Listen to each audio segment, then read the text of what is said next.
আসসালামু আলাইকুম প্রিয় ইবিআইবাসী, কেমন আছো তোমরা সবাই? একটা এক্সট্রা ক্লাস নিতে তোমাদের সামনে চলে আসলাম।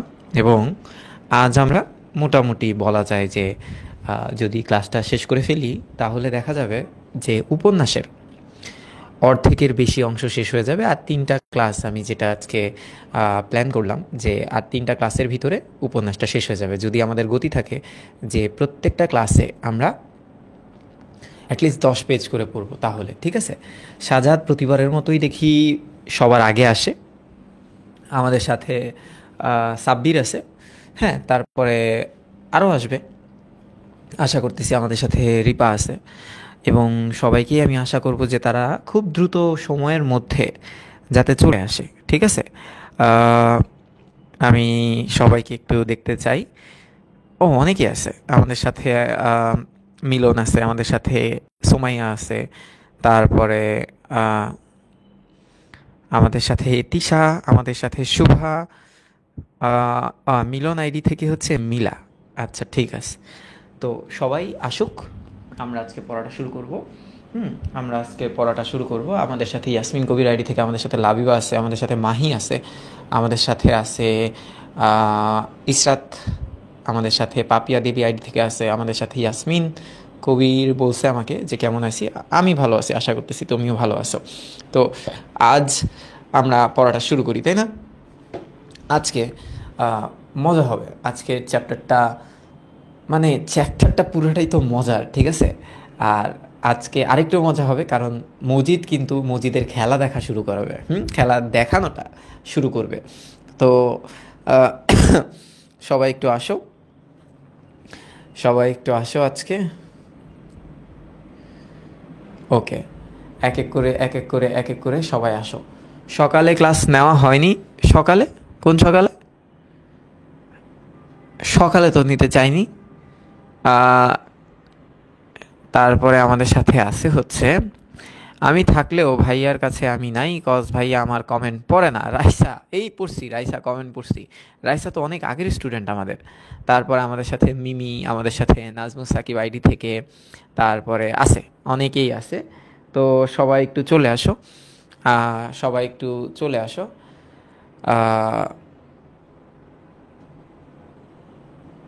ওকে, আসো।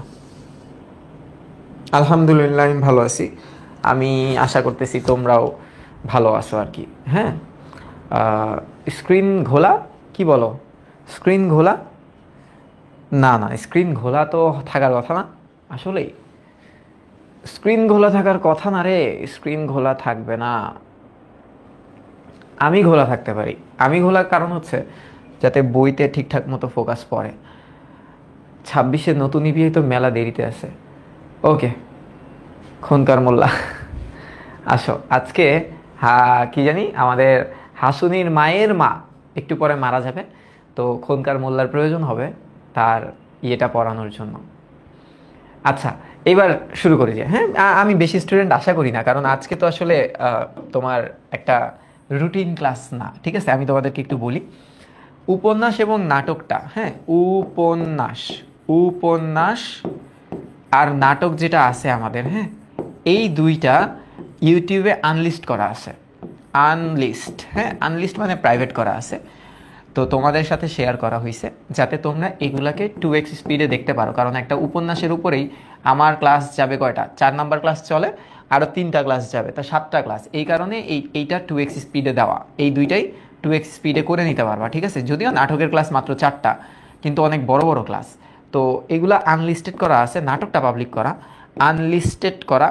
তো তোমরা হচ্ছে এগুলো একটু দেখে নিও, এগুলো একটু দেখে নিও যাতে 2x স্পিডে দেখতে পারো। আর এবার তো ওয়েবসাইটে ক্লাস দেখানোর সুবিধাটা আমরা দিতে পারি নাই। আমরা শুরু করছি হচ্ছে তোমার ইবিআই এফআরসি, যেটা 25 ব্যাচের জন্য, যেটা আসবে ফেব্রুয়ারির 15 তারিখে ক্লাস শুরু, এফআরসি। সেখানে ওয়েবসাইটে তুমি ক্লাস করতে পারবা, রেকর্ডেড ক্লাসগুলো ওয়েবসাইটে করতে পারবা এবং 2x স্পিডে দেখতে পারবা। হ্যাঁ, একটু আস্তে আস্তে তো আমরা আপগ্রেডেড হব, তাই না? হুট করে তো আমরা পারবো না, আমাদের ওরকম লোকবল বা টেক ছিল না, এখন যেটা আছে। তো যাই হোক, এটা আমি জানায় রাখলাম। এবার আমরা এখান থেকে পড়াটা শুরু করতেছি। আমরা এখান থেকে পড়াটা শুরু করি। নতুন এবং পুরাতন গল্প শুরু করব কবে থেকে? এটা ডিসেম্বর থেকে শুরু করব, 5ই ডিসেম্বর থেকে। 5ই ডিসেম্বর থেকে শুরু করব, কোয়েশ্চেন অ্যান্সার থেকে শুরু করে সব 5 তারিখ থেকে শুরু করব, ঠিক আছে? এবার জাস্ট একটু আমাকে বলো তোমরা সবাই রেডি আছো কিনা? আজকে 10 পেজ পড়বো আমরা, রেডি আছো কিনা বলো সবাই। আমি শুরু করি, হ্যাঁ? রেডি আছো সবাই? একটু কমেন্ট জানাও, তাহলে আমি শুরু করব। আগে যে অংশটা আমরা পড়ছিলাম সেখান থেকে একটু বলি। মজিদ কোথায় ছিল বলো তো? আগের পার্টে, হ্যাঁ ঠিক আগের পার্টে। আগের পার্ট, আমরা যে আগের পার্ট কবে করলাম? কালকে না পরশু দিন জানি পড়লাম। আগের পার্টে মজিদ কই গেছিল বলো তো? মজিদ সেই পীর সাহেবকে দেখতে গেছিল। সেই পীর, হ্যাঁ সেই পীর সাহেব, সেই পীর সাহেবকে দেখতে দেখতে কোথায় গেছিল বলো তো? আওয়ালপুর। আওয়ালপুর গেছিল, হ্যাঁ। তো পীর সাহেবের অনেক কারসাজি দেখলো, পীর সাহেব গাছে উঠে গেল, আবার নেমে গেল, এগুলো আমরা দেখছিলাম। এখন তো গরম লাগতেছে, because I am very hot. এবার আসো, এইবার কি বলতেছে দেখো। ঠিক আছে গেছিল না? তাহলে ঘটনাটা কি? এই যে এর ঠিক পরে মজিদ কিন্তু এই জায়গায় একটা অ্যাটেনশন গ্র্যাব করবে, হ্যাঁ একটা অ্যাটেনশন কি করার চেষ্টা করবে? অ্যাটেনশন গ্র্যাব করার চেষ্টা করবে, আকর্ষণটা নিজের উপরে নিয়ে নিবে। তাহলে কোনো একটা কারসাজি করতে হবে, কোনো একটা গ্যাঞ্জাম করতে হবে। তো কি গ্যাঞ্জাম করবে একটু দেখি আমরা, হ্যাঁ দেখো। নামাজ কিছুটা অগ্রসর হয়েছে, মানে কি নামাজের জন্য মানুষ কিছুটা প্রস্তুতি নিয়ে ফেলছে। প্রস্তুতি, হ্যাঁ প্রস্তুতি নিয়ে ফেলেছে। এগুলো একটু লিখে রাখো, হ্যাঁ তাহলে তোমাদের ক্ষয়ের জন্য গাইড টেস্ট পেপার কেনা লাগবে না। এমন সময় হঠাৎ সারা মাঠটা যেন কেঁপে উঠলো। শত শত নামাজরত মানুষের নীরবতার মধ্যে খেপা কুকুরের তীক্ষ্ণতার নিঃসঙ্গ এক গলা আর্তনাদ করে উঠলো। খেপা কুকুর, এই যে এইখানে এই লাইনটা বলছে না, এটা কিন্তু একটা মেটাফোর। এটা কি? এটা একটা মেটাফোর, মানে কি রূপক। এটা একটা মেটাফোর ইউজ করছে, একটা রূপক ইউজ করছে ওই লাইনটাকে ডিফাইন করার জন্য, যে গলা আওয়াজ করে উঠলো, চিল্লায় উঠলো, হ্যাঁ আওয়াজ করে উঠলো। কে এটা? এটা কিন্তু মজিদ, এটা কিন্তু আমাদের মিস্টার মজিদ, হ্যাঁ। এরপরে কি বলতেছে দেখো, সে কণ্ঠ মজিদের, যত সব শয়তানি। মজিদ চেতছে এবার, এমন চেতা চেতছে, কিরম চেতা চেতছে দেখো। বলতেছে যত সব শয়তানি, বেদাতি কাজ কারবার। বেদাত মানে তো বুঝোই যে কুসংস্কার লেভেলের কাজ কারবার ইসলামে। খোদার সঙ্গে মশকরা, নামাজ ভেঙে কেউ কথা কইতে পারে না, হ্যাঁ কারণ কি বলতো? এটাই তো সংস্কারটা, যে নামাজ ভেঙে তো কেউ কথা বলতে পারবে না। তাই তা শেষ না হওয়া পর্যন্ত সবাই নীরবে মজিদের অশ্রাব্য গালিগালাজ শুনলো। যে মজিদ কিছু ভুল ধরছে। কার? পীর সাহেবের ভুল ধরছে, হ্যাঁ পীর সাহেবের মুখোশ। সে মুখোশ কি করবে? পীর সাহেবের মুখোশ উন্মোচন করবে। এবার দেখো, উন্মোচন করবে। এবার কিন্তু মজা আছে, হ্যাঁ দেখো ফাইট হবে, এবার একটা গ্যাঞ্জাম হবে। কি গ্যাঞ্জাম দেখো। মোনাজাত হয়ে গেলে সাঙ্গপাঙ্গদের 3 জন এগিয়ে এলো। কার সাঙ্গপাঙ্গ? এই পীরের সাঙ্গপাঙ্গ, হ্যাঁ মজিদকে মারার জন্য, ধরার জন্য। একজন কঠিন গলায় প্রশ্ন করলো, চেঁচামেচি করতেছো কিসকাও আসতে? মানে এরা তো ওই যে বলছে না যে পার্সি মানে মধ্যপ্রাচ্য থেকে আসছে, তাই একটু উর্দু ল্যাঙ্গুয়েজটা ব্যবহার করতেছে, হ্যাঁ যে কার জন্য তুমি গ্যাঞ্জাম করছো, কার জন্য, হ্যাঁ। লোকটি আবার পশ্চিমে এলেম শিখে এসেছে, অবধি বাংলা জবানে কথা কয় না। পশ্চিম মানে কি? পশ্চিমা বিশ্ব, ওয়েস্টার্ন, হ্যাঁ ওয়েস্ট থেকে এলম মানে কি? জ্ঞান, খোদার জ্ঞান, হ্যাঁ জ্ঞান শিখে এসে, অবধি মানে সেই পর্যন্ত, সেই থেকে বাংলা জবানে কথা কয় না। এইটা ওই যে বলতো নুরুল হুদা গল্পে কার মতো বলতো? ইসহাক মিয়ার মতো।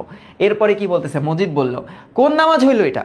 সে নামাজের ভুল ধরতেছে, নামাজের ভুল ধরতেছে। বলতেছে এটা কোন নামাজ, কেমন নামাজ এটা? কাহে জোহর কা নামাজ হুয়া? বলতেছে কেন জোহরের নামাজ হলো? কেন কিসের নামাজ হলো? জোহরের নামাজ হলো। উত্তর শুনে আবার চিৎকার করে গালাগাল শুরু করলো মজিদ। বললে এ কেমন বেশরীয়তি কারবার? মানে কি? শরীয়ত বিরোধী কারবার। শরীয়ত বিরোধী, শরীয়ত বিরোধী কারবার। আছরের সময় জোহরের নামাজ কে পড়ে? দেখছো মজিদ কিন্তু একদম একদম পয়েন্টে পয়েন্টে জয়েন্টে ধরছে। পয়েন্টে পয়েন্টে কট কট খেয়ে গেছে কিন্তু, হ্যাঁ সে কিন্তু কট খেয়ে গেছে। এবার কি বলতেছে দেখো, এবার বলতেছে সাঙ্গপাঙ্গরা প্রথমে ভালোভাবেই বোঝাতে চেষ্টা করলো ব্যাপারটা। তারা বলল যে মজিদ তো জানেই পীর সাহেবের হুকুম ব্যতীত জোহরের নামাজ যেতে পারে না, পশ্চিম থেকে যে এলম শিখে এসেছে সে বোঝানোর পন্থাটা প্রায় বৈজ্ঞানিক করে তোলে। তারা বিভিন্নভাবে বোঝানোর চেষ্টা করতেছে যে এরকম করা, এরকম করলে এখনই নামাজের টাইম ঠিক আছে। সে বলে যে যেহেতু ভাদ্র মাস থেকে ছায়া আছলি এক এক কদম করে বেড়ে যায়, সেহেতু 2 কদমের ওপর 2 লাঠি হিসেব করে চমৎকার জোহরের সময় এখনো আছে। মানে কথাটার অর্থ হচ্ছে তারা বুঝাইতে চাইতেছে যে ওয়াক্ত কিভাবে মাপবে, হ্যাঁ যে ওয়াক্ত মাপার উপায়, ওয়াক্ত মাপার উপায়। এখন কাহিনীটা কি, কাহিনীটা হচ্ছে মানুষের ছায়া যখন দ্বিগুণ হবে তার উপরে 2টা লাঠি রাখবে, যদি এরকম দূরত্বের সমান হয় তাহলে আসরের ওয়াক্ত চলে আসছে, আর যদি কম হয় তাহলে আসরের ওয়াক্ত এখনো আসেনি, এখনো জোহরের নামাজ পড়া যাবে, এইভাবে তখন মাপতো। হ্যাঁ, তো এখন মজিদ এটা বোঝানোর চেষ্টা করতেছে। মজিদ বলে মাপো, কারণ মজিদ ধরে ফেলছে পয়েন্টটা। মজিদ বলতেছে তোমরা মাপো, তোমাদের কি আমি মাপতে মানা করছি? মাইপা দেখো। সাঙ্গপাঙ্গরা যত দূর সম্ভব দীর্ঘ দীর্ঘ 6 কদম ফেলে, মানে ওরা অনেক বড় বড় কদম ফেলতেছে যাতে ধরা কোনোভাবেই না খায়। তার সঙ্গে 2 লাঠি যোগ করেও যখন ছায়া নাগালে পেল না, তখন বলল তর্ক যখন শুরু হয়েছিল তখন ছায়া ঠিক নাগালের মধ্যেই ছিল।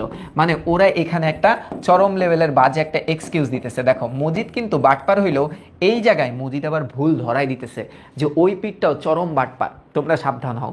মজিদ যখন মাপলো তখন ওরা কি বলতেছে যে তখন ঝগড়া শুরু করছিলেন তখন তো ছায়াটা ছোটই ছিল, এখন না বেলা আরো বাইরে গেছে, মানে সময় যত বাড়ছে বেলাও মানে ছায়াটাও তত দীর্ঘ হয়েছে। শুনে মজিদ কুৎসিততম ভাবে মুখ বিকৃতি করে, মানে ওই যে ভেঙচি মারে না, একটা ভেঙচি মারছে। সঙ্গে সঙ্গে কয়েকবার মুখ মুখ খিস্তি করে বলে, মানে মুখ খিস্তি করে মানে কি জানো, যে খোঁচা টোচা মেরে বলতেছে কেন তখন তো পীর ধরা খাই রাখবার পারলো না সূর্যটারে। বলতেছে দেখো খোঁচাটা মারছে কেমনে দেখছো, ও এমন একদম বললাম না পয়েন্টে পয়েন্টে জয়েন্টে জয়েন্টে ধরবে। বলতেছে কেন পীরে তখন আটকায় রাখতে কইলি না, আটকায় রাখতি। তারপর সরে গিয়ে সে বজ্র কণ্ঠে ডাকলো মহব্বতনগরে যাইবেন কে কে। এইবার দেখো সে কিন্তু একটা রিভার্স সাইকোলজি খেলতেছে। কিভাবে? কারণ সে কিন্তু নিজেরে বলতেছে না যে এই পীর এখন ভুল, সে এখন ভাবে আছে। কিরম ভাবে? যে পীরকে তো ভুল প্রমাণ করে ফেলছেই, মহব্বতনগর কে আসছে পর একদম নায়কের মতো, বুঝো। কিন্তু মোহাম্মদনগরের মানুষের, গ্রামের লোকেরা এতক্ষণ বিমূঢ় হয়ে, মানে এখানে বলতে পারি আমরা অবাক, হ্যাঁ অবাক হয়ে ব্যাপারটা দেখছিল। কারো কারো মনে ভয়ও হচ্ছিল, এই বুঝি পীর সাহেবের সাঙ্গপাঙ্গরা ঠেঙিয়ে মানে কি মেরে মেরে দেয় মজিদকে। একবার তার ডাক শুনে একে একে তারা ভিড় খসে এলো মতিগঞ্জের। ভিড় খসে গেল মানে কি, মানুষ আলাদা হওয়া শুরু করলো। মতিগঞ্জের সড়কে উঠে ফিরতি মুখ পথ ধরে মজিদ একবার পেছনে ফিরে তাকিয়ে থুতু ফেলে, ভাব নিতেছে, ফ্লেক্স মারতেছে। তওবা কেটে নিঃশ্বাসের নিচে শয়তানকে অশ্রাব্য ভাষায় গালিগালাজ করলো, তারপর দ্রুত পায়ে হাঁটতে লাগলো। সঙ্গের লোকেরা কিন্তু কিছু বলল না, কারণ ওরাও লজ্জা পাইছে যে মজিদের মতো এত একটা আল্লাহ অলিয়া উলিয়া ভক্ত একটা মানুষ, হ্যাঁ একটু মনে হয় মন খারাপ করছে বা তাকে অপমান করে আমরা এই পীরের কাছে আসছি, মানুষের মনে এই দ্বিধাদ্বন্দ্বিতা ছিল। এরপর কি বলতেছে, তারা যদি মজিদকে অনুসরণ করে বাড়ি ফিরে চলেছে, কিন্তু মন তাদের দোলনার দ্বন্দ্বে দোল খায়, চোখে তাদের এখনো অশ্রু শুল করে খা। তারপর কি বলতেছে দেখো, সে রাত্রে ব্যাপারীকে নিয়ে এক জরুরি বৈঠক বসলো, মিটিং। গ্রামে একটা মিটিং হবে এখন, হ্যাঁ মিটিং। দেখো সবাই এসে জমলে মজিদ সকলের দিকে কয়েকবার তাকালো, তার চোখ জ্বলছে একটা জ্বালাময়ী অথচ পবিত্র ক্রোধে। পবিত্র ক্রোধ বলছে কেন? পবিত্র ক্রোধ বলার কারণ হচ্ছে যে সে এক ভণ্ডকে, সে নিজেও এক ভণ্ড, সে এক ভণ্ডকে সবার সামনে কি করছে, সামনে ধরাই দিছে, ধরাই দিছে। হ্যাঁ আচ্ছা, শয়তানকে ধ্বংস করে মূর্খ বিপথ চালিত মানুষদের রক্ষা করার কল্যাণকর বাসনায় সমস্ত সত্তা সমুজ্জ্বল হয়ে উঠল, যে সে এখন নিজেরা মনে করতেছে যে yes I am the king. এখন দেখো এই লাইনটা আসবে ক্ষতে, এই যে এই লাইনটা আসবে হচ্ছে অনুধাবনে, হ্যাঁ অনুধাবনে, এই লাইনটা আসবে অনুধাবনে, আর এটার অ্যান্সার পাবা হচ্ছে এই লাইনটা, এই লাইনটা হচ্ছে আনসার। ঠিক আছে, এই লাইনটা হচ্ছে আনসার। তাহলে এতটুকু তো দাগানো হয়েছে, তোমরা একটু কমেন্টে বলো তো দাগানো হয়েছে কিনা। ভালোই তো দাগাদাগি হওয়ার কথা আজকে, ভালোই দাগাদাগি হওয়ার কথা না। আচ্ছা এর পরের লাইন, তাই তো দেখো খেলা আসছে, ভালো খেলা আসছে। এবার আসো এখান থেকে শুরু করি। মজিদ এখন বৈঠকটা শুরু করবে। মজিদ এখন বৈঠকটা শুরু করবে। কালকে পরীক্ষা, অবশ্যই দোয়া করব। আচ্ছা, হ্যাঁ, মজিদ এখন কথা কওয়া শুরু করবে। হ্যাঁ, এক চোর আরেক চোরকে ধরছে, এরকম একটা লাইন পাবা একটু পরে, দেখো একবার পার আরেকবার পারে ধরছে। এবার দেখো মজিদ গুরু গম্ভীর, কি বলতেছে, মজিদ গুরু গম্ভীর কণ্ঠে সংক্ষেপে তার বক্তব্য পেশ করলো। ভাই সকল, আমিও তো তোমাদের, আমি ভাবতেছি বুঝছো, আমি হচ্ছে এমপি ইলেকশন করব, তোমরা আমাকে ভোট দিবা না? তোমরা যদি আমাকে ভোট দাও, তোমাদের জীবনে যত দুঃখ আছে সব একদম বিলীন হয়ে যাবে, আমি করব, ঠিক আছে? ধরো কি তোমাদের জীবনে দুঃখ কি, তোমরা খালি আমাকে মেইল করবে একটা, ভাই আমার বিয়ে হইতেছে না, নগদ কালকেই তোমার বিয়ে ফাইনাল, ঠিক আছে? ভাই আমার আম্মু তো মানতেছে না, বিয়ে দিচ্ছে না, আন্টিকে মানানোর দায়িত্ব আমার, ঠিক আছে? দরকার বলে খাওন দাও না, আমি পাঠাবো। এবার কি বলতেছে দেখো, সকলে অবগত আছেন যে বেদাতি কোনো কিছু খোদা তাআলার অপ্রিয়, মানে কুসংস্কার জাতীয় জিনিস আল্লাহ তাআলার বা খোদা তাআলার অপ্রিয়, এবং সেই থেকে সত্যিকারের মানুষ তারা তাদেরকে নিয়ে দূরে থাকতে বলেছেন। এ কথাও তারা জানে শয়তান মানুষকে প্রলুব্ধ মানে কি, প্রলোভন বা লোভ দেখানোর জন্য মনোমুগ্ধকর রূপ, হ্যাঁ, মনোমুগ্ধকর রূপ ধারণ করে তার সামনে উপস্থিত হয় এবং অত্যন্ত কৌশল সহকারে তাকে বিপথে চালিত করবার প্রয়াস করে। প্রয়াস মানে কি? প্রয়াস মানে ট্রাই বা চেষ্টা। শয়তানের সে রূপ যতই মনোমুগ্ধকর হোক না কেন, খোদার পথে যারা চলাচল করে তাদের পক্ষে সে মুখোশ চিনে ফেলতে বিন্দুমাত্র দেরি হয় না। তাছাড়া শয়তানের প্রচেষ্টা যতই নিপুণ হোক না কেন, নিপুণ মানে কি, শয়তানের প্রচেষ্টা যতই পারফেক্ট, হ্যাঁ একদম পারফেক্ট হোক না কেন, একটি দুর্বলতার জন্য তার সমস্ত কারসাজি ভণ্ডুল মানে কি ওয়েস্ট হয়ে যায়। তা হলো বেদাতি কাজ কারবার। দেখো সাইফুল স্যার ক্লাসে লেখে বাংলা, আর আমি বাংলা ক্লাসে লিখি ইংলিশ, কি এক জীবন চলতেছে আমাদের। কাজ কারবারের প্রতি শয়তানের প্রচণ্ড লোভ। এখানে এই কথা স্পষ্টভাবে বুঝতে হবে যে শয়তান যদি মানুষকে খোদার পথেই নিয়ে গেল, তাহলে তার শয়তানি হইল কোথায়? এখানে কিন্তু চরম একটা কথা বলছে। দেখো, শয়তান যদি মানুষকে খোদার পথেই নিয়ে যায়, শয়তান তো বলে যে না আমি তোমাকে তোমার খোদার পথেই নিয়ে যেতেছি, তাহলে শয়তানি কই থাকলো, তাই না? এটা তো বোকা মানুষের লক্ষণ। তাহলে এতটুকু তো বুঝছো।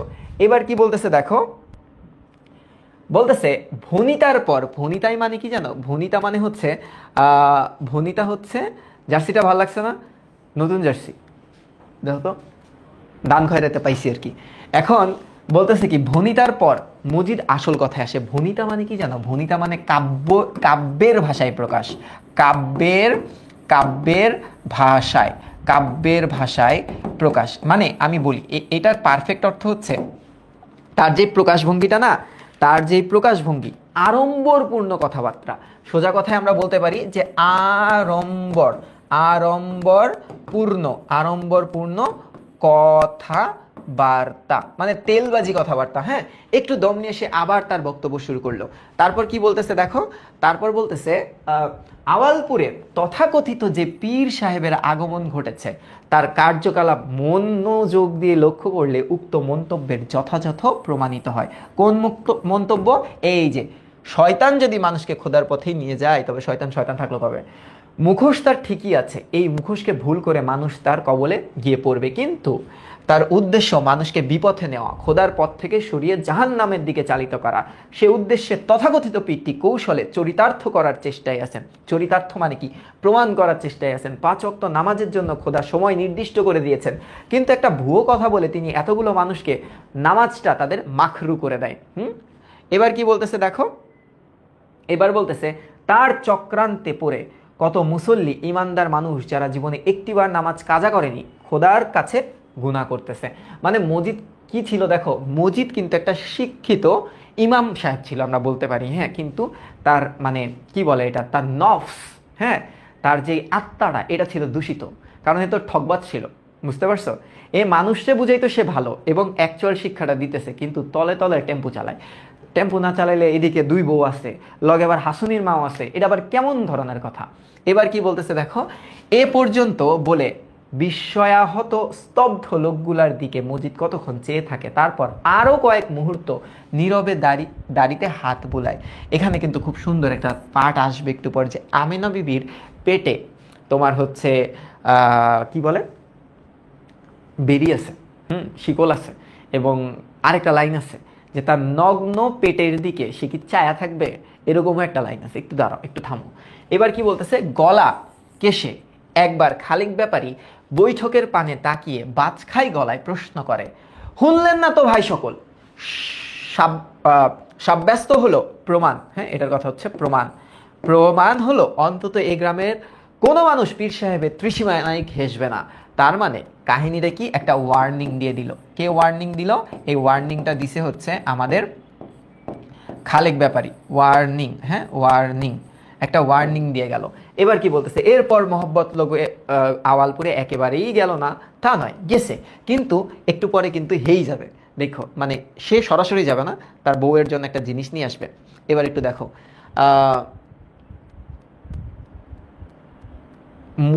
মুজিবের পেশা কি? কোন মুজিব? শেখ মুজিব? এটা তো মুজিব না। এবার দেখ, কিন্তু গেল অন্য মতলবে। পরদিন দুপুরেই একদল যুবক মজিদকে না জানিয়ে একটা জিহাদি জোশে বলিয়ান হয়ে পীর সাহেবের সভায় গিয়ে উপস্থিত হলো। জিহাদ মানে কি বলতো? এটা তো বুঝো, যুদ্ধ, তাই না? জিহাদি জোশে মানে কি? কিছু লোকজন ছিল যারা মজিদের ফ্যান ফলোয়ার, হ্যাঁ হ্যাঁ, কিছু লোকজন ছিল যারা মজিদের ফ্যান ফলোয়ার। তারা কি করছে জানো? তারা এখন যায় পিড়াইব, পীর সাহেব করে পিটাইব, এইরকম থাকে না কিছু কিছু, এই এই হ্যান ত্যান করবো, হ্যাঁ। এবার এবং পরে তারা বড় সড়কটার উত্তর দিকে না গিয়ে গেল দক্ষিণের দিকে করিমগঞ্জে। যেমন আমাদেরকে যখন তুলে নিয়ে যেতে আসছিল না পুলিশ, তখন কিছু পোলাপাইন খবরটা পাইছিল, আমাদের ভক্ত সমর্থক, অন্ধভক্ত সমর্থক, তারা এমন স্ট্যাটাস দিছে ফেসবুকে যে এই কই তোরা, থানা ভাঙচুর করে ফেলামো। আর ওই টাইমে ফাহাদ স্যারের ফোন পুলিশ চেক করতেছে, বুঝো। তাইলে ওই পোলাপাইনের এই সব কথা দেখে ফাহাদ স্যারের উপর তখন কি অত্যাচারটা যাবে, সানি ভাইয়ের উপর তখন কি অত্যাচারটা যাবে। আর আমারে থাকলে তো ভেঙেই ফেলাইতো। পোলাপাইন এলে এরম জোশী, হ্যাঁ। আচ্ছা ভক্ত ভালো কথা ভাই, একটু থাম, ধীর স্থির হ, প্ল্যান কর, মিটিং কর, তারপর না অ্যাটাক করবি।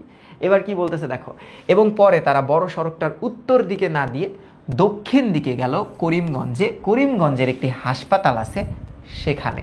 তার মানে মায়ের মুড় খাইছে, হ্যাঁ মায়ের মুড় কিন্তু খাইছে, বুঝছো, কিন্তু পোলাপাইন কিন্তু মারতে যায়, মায়ের খাইছে। এবার দেখো, অপরাহ্নে সংবাদ পেয়ে মজিদ ক্যানভাসের জুতো পরে ছাতি বগলে করিমগঞ্জে গেছে।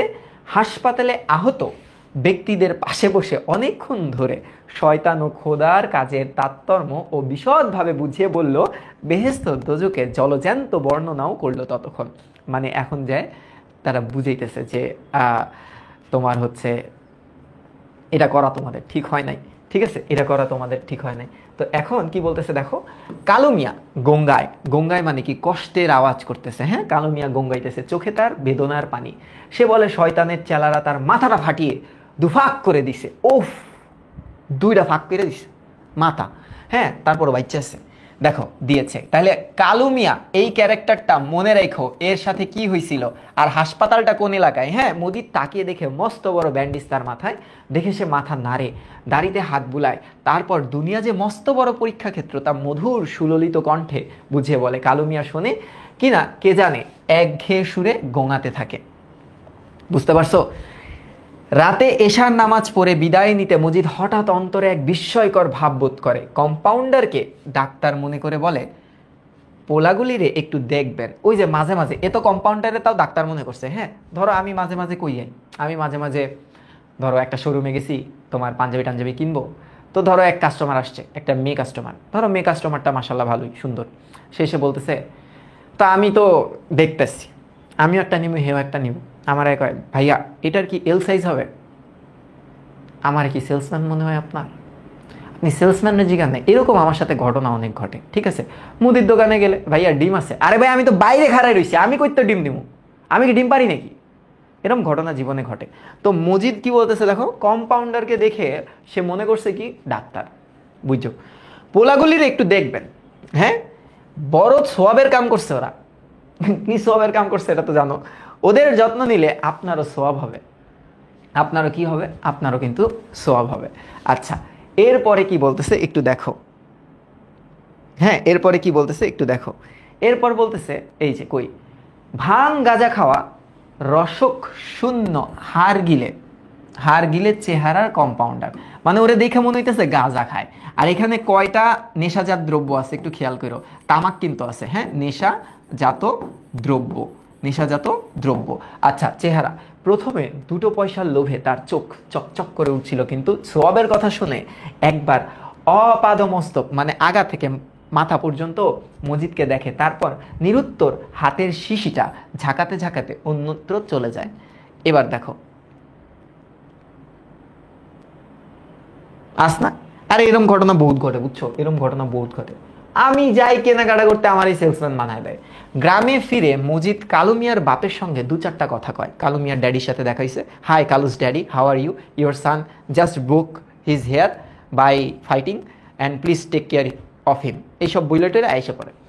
বুড়ো এক সিলিম তামাক এনে দেয়। মজিদ নিজে গিয়ে ছেলেকে দেখে এসেছে বলে কৃতজ্ঞতায় তার চোখ ছলছল করে। হুকা তুলে নেবার আগে মজিদ বলে, কোনো চিন্তা করবা না মিয়া, খোদা ভরসা। সবক দিতেছে এই জায়গায়। তারপর বলে যে হাসপাতালের বড় ডাক্তারকে সে নিজেই বলে এসেছে, এটা কিন্তু কম্পাউন্ডার, ওদের যেন আদর যত্ন হয়। ডাক্তারকে অবশ্য কথাটা বলার কোনো প্রয়োজন ছিল না, কারণ গিয়ে দেখে এমনিতেই শাহী কাণ্ড কারখানা, ওষুধপত্র, সেবা শুশ্রূষার কোনো শেষ নাই। মানে কালুস ড্যাডিরে এমন মানে মানে সবক মারতেছে। হ্যাঁ, মানে মজিদ তো একটা বাটপার, কম্পাউন্ডারে মনে করছে ডাক্তার, হেরে কইছে দেখা রাখতে। এবার কালুস ড্যাডিরেও এই কথা কইতেছে যে আমি তো বলে আসছি, এই বিশাল কাজ কারবার, আপনার ছেলে মানে আমি গেছি না, আমারে দেখেই তো সবাই পালন করতেছে এইসব। খুব জোরে দম কষে একগাল ধোয়া ছেড়ে আরও শোনায় যে তবু তার কথা শুনে ডাক্তার বলেন, তিনি দেখবেন ওদের অযত্ন বা তকলিফ বা কষ্ট হয় না। তারপর অনেকটা কথা লেজুল লাগায়। কথাটা অবশ্য মিথ্যে এবং সজ্ঞানে সুস্থ দেহে মিথ্যে কথা কয় বলে মনে মনে তওবাও কাটে। মানে ওই যে তোমাদের মতো, ইস আল্লাহ তো মাফ করবে, এইবারই শেষবারের মতো করতেছি, আর করব না, এইরকম একটা তওবা কাটে। কিন্তু কি করা যায়, দুনিয়াটা বড় বিচিত্র জায়গা, সব সময় অসময়ে মিথ্যা না বললেই নয়। এবার কি বলতেছে দেখো, বলে ডাক্তার সাহেব তার মুরিদ কিনা, তাই সেখানে মজিদের বড় খাতির, উড়িষ্যা। এবার কি বলতেছে দেখো, বাইরে নিরুদ্বিগ্ন ও সচ্ছল থাকলেও ভেতরে মজিদের মন কদিন ধরে চিন্তায় ঘুরপাক খাইতেছে। কেন বলো তো? কারণ সে ভাবতেছে যদি পীর সাহেব রিভেঞ্জ নিতে চলে আসে, যদি সেই পীর, হ্যাঁ সেই পীর সাহেব কি করতে আসে, রিভেঞ্জ নিতে ব্যাক করে, তাহলে কি হবে, নিতে ব্যাক করে একটা কাম ব্যাক যদি দেয়, মজিদ তো শেষ, মজিদ তো বাটপার। আওয়ালপুরে যে পীর সাহেব আস্তানে গেড়েছেন, তিনি সোজা লোক তো নয়, বহু পুরুষ আগে দীর্ঘ পথশ্রম শিকার আবক্ষ দাড়ি নিয়ে শানদার জুব্বা পরে যে লোকটা এদেশে এসেছে, তার রক্ত ভাটির দেশের মেঘ পানি তো একেবারে নোনা হয়ে যায়নি, পানসা হয়ে গিয়ে থাকলেও পীর সাহেবের শরীরে সে ভাগ্যান্বেষী দুঃসাহসী ব্যক্তিরই রক্ত। ভাগ্যান্বেষী মানে কি, ভাগ্য অন্বেষণে বা সন্ধানে সেই ব্যক্তিরই তো রক্ত। কাজী একটা পাল্টা জবাবের অস্বস্তিকর প্রত্যাশায় থাকে মজিদ।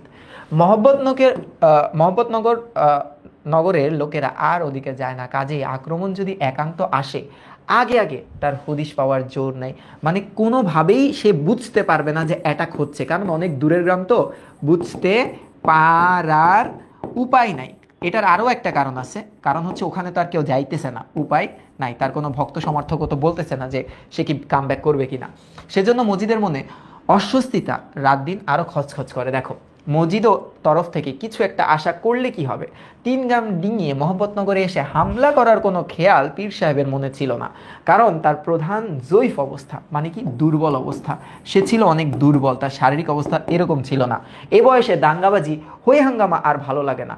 সাগরেদদের মধ্যে কেউ সাগরেদ মানে হচ্ছে ফলোয়ার, হ্যাঁ বা শিষ্য, ফলোয়ারদের মধ্যে কেউ বিশেষ করে প্রধান মুরিদ সেই ইউনিয়ন বোর্ডের প্রেসিডেন্ট, কে, ইউনিয়ন, একটু মনে আছে তোমাদের, ইউনিয়ন BOARD বোর্ড এর প্রেসিডেন্ট মুরিদ, হ্যাঁ প্রধান মুরিদ বা ভক্ত মতলুব খা একটা জঙ্গি ভাব দেখাইলেও হুজুরের নিস্পৃহতা দেখে শেষ পর্যন্ত তারা ঠান্ডা হয়ে গেছে। পীর সাহেব অসীম উদারতা দেখিয়ে বলেন, কুত্তা তোমারে কামড়াইলে তুমিও কি উল্টা কামড় দিবা?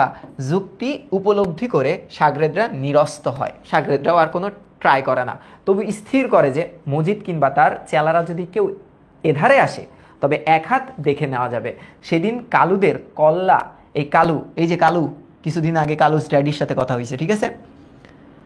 কমেন্ট বক্সের কি হয়েছে রে, কমেন্ট বক্স কি, কমেন্ট হচ্ছে ইয়ে হয় না, কি বলে এটারে, 1 মিনিট, কমেন্ট হচ্ছে কি কয়, রিফ্রেশ হয় না। দেখো আচ্ছা, কালুদের কল্লা, কল্লা মানে তো মাথা, মাথা, ধর মানে তো বডি, ধর মানে কি বডি থেকে আলাদা করতে পারেনি, সেজন্য মনে প্রবল আফসোস হয়। তার মানে বুঝতে পারছো তো যে দুই পক্ষের একটা ফাইটিং হয়, এই ফাইটিং এ কালুর মাথা জাস্ট ব্রোকেন বাই 2 পার্টস। ওকে, এবার কি বলতেছে দেখো, গ্রামের একটি ব্যক্তি কিন্তু তার ব্যাপারটা ঠিক পছন্দ করে না। এই ব্যক্তিটাকে, এই ব্যক্তি হচ্ছে একটা নারী, হ্যাঁ নারী। এই নারীটা আবার দেখো একটু মজা পাবা এখন, সে অন্দরের লোক, অন্দর মানে কি ঘরের ভিতরের লোক, ঘরের ভিতরের লোক। তারপর কি বলতেছে দেখো, আর তার তাগিদটা প্রায় বাঁচা মরার মতো জোরালো। পীর সাহেবের সাহায্যে তার একান্ত প্রয়োজন, খুব প্রয়োজন, না হলে জীবন শেষ পর্যন্ত বিফলে চলে যাবে। এটা কে? এই যে দেখো, সে হলো খালেক ব্যাপারীর প্রথম পক্ষের স্ত্রী আমেনা বিবি। কেন? এটার একটা কারণ আছে, কারণটা এখন বলবে। দেখো কারণ, হ্যাঁ কারণ, কি কারণ সেটা।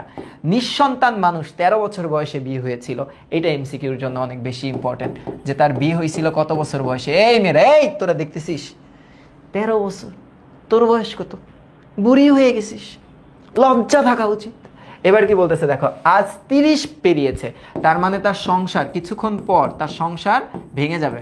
সংসার প্রায় কত দিনের? 17 বছরের, 17 বছরের। শূন্য কোল নিয়ে হা হুতাশের সঙ্গে বুক বেঁধে তবু থাকা যেত, কিন্তু চোখের সামনে তার সতীন, এই যে দ্বিতীয় পক্ষের স্ত্রী, দ্বিতীয় পক্ষ, হ্যাঁ আচ্ছা, তার নাম কি? তানু বিবিকে ফি বছর, ফি মানে প্রতি, ফি মানে কি? প্রতি, আর ফি হচ্ছে একটা ফার্সি উপসর্গ, ফার্সি উপসর্গ যেটার অর্থ প্রতি। ফি বছর মানে প্রতি বছর আস্তে আস্তে সন্তানের জন্ম দিতে দেখে বড় বিবির আর সহ্য হয় না। তো সন্তান তো আস্তে আস্তে হইব নাকি সন্তানের আগে উপরের পার্ট আসে পরে নিচের পার্ট আসে? এ কেমন কথা? এটা আস্তে আস্তেই তো হবে। এবার কি বলতেছে, দেখা শোয়ার একটা সীমা আছে, বলতেছে দেখা এবং শোয়ার একটা সীমা আছে, যা পেরিয়ে গেলে একটা বিহিত করা, বিহিত মানে কি? একটা সমাধান, একটা সমাধান করা একান্ত প্রয়োজনীয় হয়ে পড়ে। আওয়ালপুরের পীর সাহেবের আগমন সংবাদ পাওয়া অবধি আমেনা বিবি মনে একটা আশা পোষণ করছিল যে এবার হয়তোবা একটা বিহিত হবে, একটা সমাধান আসবে। মানে পীর সাহেব আসার আগে সে প্রতি বছর ভাবতো যে আমার বাচ্চাটা মনে হয় হবে এখনো। আগামী বছর তানু বিবির কোলে যখন নতুন এক আগন্তুক, মানে আবার একটা পোলা আসবে বা মাইয়া আসবে, তখন তার জন্য নানি বুড়ির ডাক পূর্বে। নানি বুড়ি মানে কি? এই যে সন্তান দেখভাল করার লোক, সন্তান দেখভাল করার করার লোক। বুঝতে পারছো? সতীন তো এটা সহ্য করতে পারতেছে না। শেষে নানি বুড়ি মাথা নেড়ে হেসে রসিকতা বোধ করে বলবে, ওস্তাদের মার শেষ কাটালে। বুঝতে পারছো?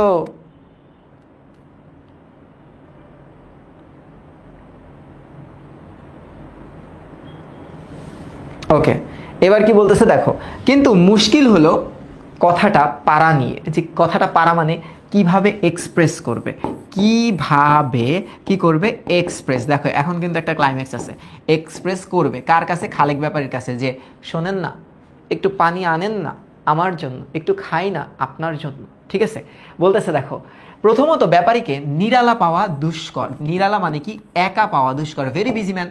হ্যাঁ, দুষ্কর মানে কি? দুষ্কর মানে কঠিন, হ্যাঁ, সো মাচ বিজি। দ্বিতীয়ত চোখের পলকের জন্য পেলেও তখন আবার জিহ্বা নড়ে না। দেখছো তখনকার স্ত্রীরা কিরকম? চুপ করে দাঁড়া থাকতো, খালি দেখতো স্বামীকে। হ্যাঁ, এখন তো পারলে একদম পিড়ায়। আচ্ছা, ফিন্দির ফন্দি করতে করতে এদিক মজিদ কাণ্ডটা করে বসলো। মানে ও চাচ্ছিল যে বলে ফেলি, বলে ফেরি। নিরুদ্বিগ্ন মানে কি? উদ্বিগ্ন মানে হচ্ছে টেনশন, আর নিরুদ্বিগ্ন মানে কি? টেনশন নাই। এবার কি বলতেছে, মজিদ কাণ্ডটা করে ফেলছে, কিন্তু আমেনা বিবি মরিয়া হয়ে উঠেছে। সুযোগটা ছাড়া যায় না, সুযোগটা কি করা যায় না? সুযোগ ছাড়ে না। হ্যাঁ দেখো, সারা জীবন যে মেয়ে লোকের সন্তান হয়নি, পীর সাহেবের পানি পড়া খেয়ে সেও কোলে ছেলে পেয়েছে। মানে এই কথাটা প্রচলিত কথা, এই কথাটা কি? প্রচলিত কথা, যে যার বাচ্চা হয় নাই সেও বাচ্চা পাইছে পানি পড়া খায়, তার মানে আমি একটা ট্রাই করতে পারি। এবার দেখো, এবার কি বলতেছে, এবার দেখো বলতেছে, একদিন লজ্জা শরমের বালাই ছেড়ে আমিনা বিবি বলেই বসে, পীর সাহেবের থেকে একটু পানি পড়া আয়না দেন না। শুনে অবাক হয় ব্যাপারী। নিঠল স্বাস্থ্য বিবির, মানে কি ফিট, হ্যাঁ আমরা বলতে পারি ভেরি ফিট, কোনোদিন জ্বর জারি হয়নি, পেট কামড়ানি পর্যন্ত হয়নি, এটা বললে রোগ। দুষ্টু। এবার কি বলতেছে, পানি পড়া কেন? ও একটু অবাক হয়েছে যে কেন খাবা পানি পড়া। আমেনা বিবি লজ্জা পেয়ে আলগোছে, আলগোছে মানে কি নীরবে, নীরবে, আলগোছে শব্দটা অনেকবার পাইছি, ঘুমটা টেনে সেটা আরো দীর্ঘতর করে, আরো দীর্ঘতর করে, লজ্জা পাইতেছে। হ্যাঁ মানে এখন তো মুখ দেখাইতে পারবে না। তার মনের কথা ব্যাপারী যেন বিনা উত্তরেই বোঝে, তাই দোয়া করে মনে মনে, কিন্তু বোঝে না আসলে। উত্তর পায় না বলে ব্যাপারী বোঝে, এবার বুঝতে পারছে, তারপর বলে আচ্ছা লইয়া মনে। কিন্তু পরক্ষণেই মনে পড়ে যে পীর সাহেবের ত্রিসীমানায় ঘেঁষা যে যাবে না, সেই তো বলছে এই কথা, তো সেই বলছে, সে বলেছে বা বলছে। হ্যাঁ অবশ্য পীর সাহেবকে মজিদ খোদ ইবলিশ শয়তান বলে ঘোষণা করলেও বউয়ের খাতিরে পানি পড়ার জন্য তো তার কাছে যেতে পারত না, কারণ পীর নামের এমন মহত্তা যে শয়তান ডেকেও সে নামকে অন্তরে অন্তরে লেবাস মুক্ত করা যায় না। লেবাস মুক্ত মানে কি, মানে ময়লা ছাড়া যায় নাই। সে এখনো বিশ্বাস করে পীরের কোনো সুপার পাওয়ার আছে। হ্যাঁ সুপার পাওয়ার আছে।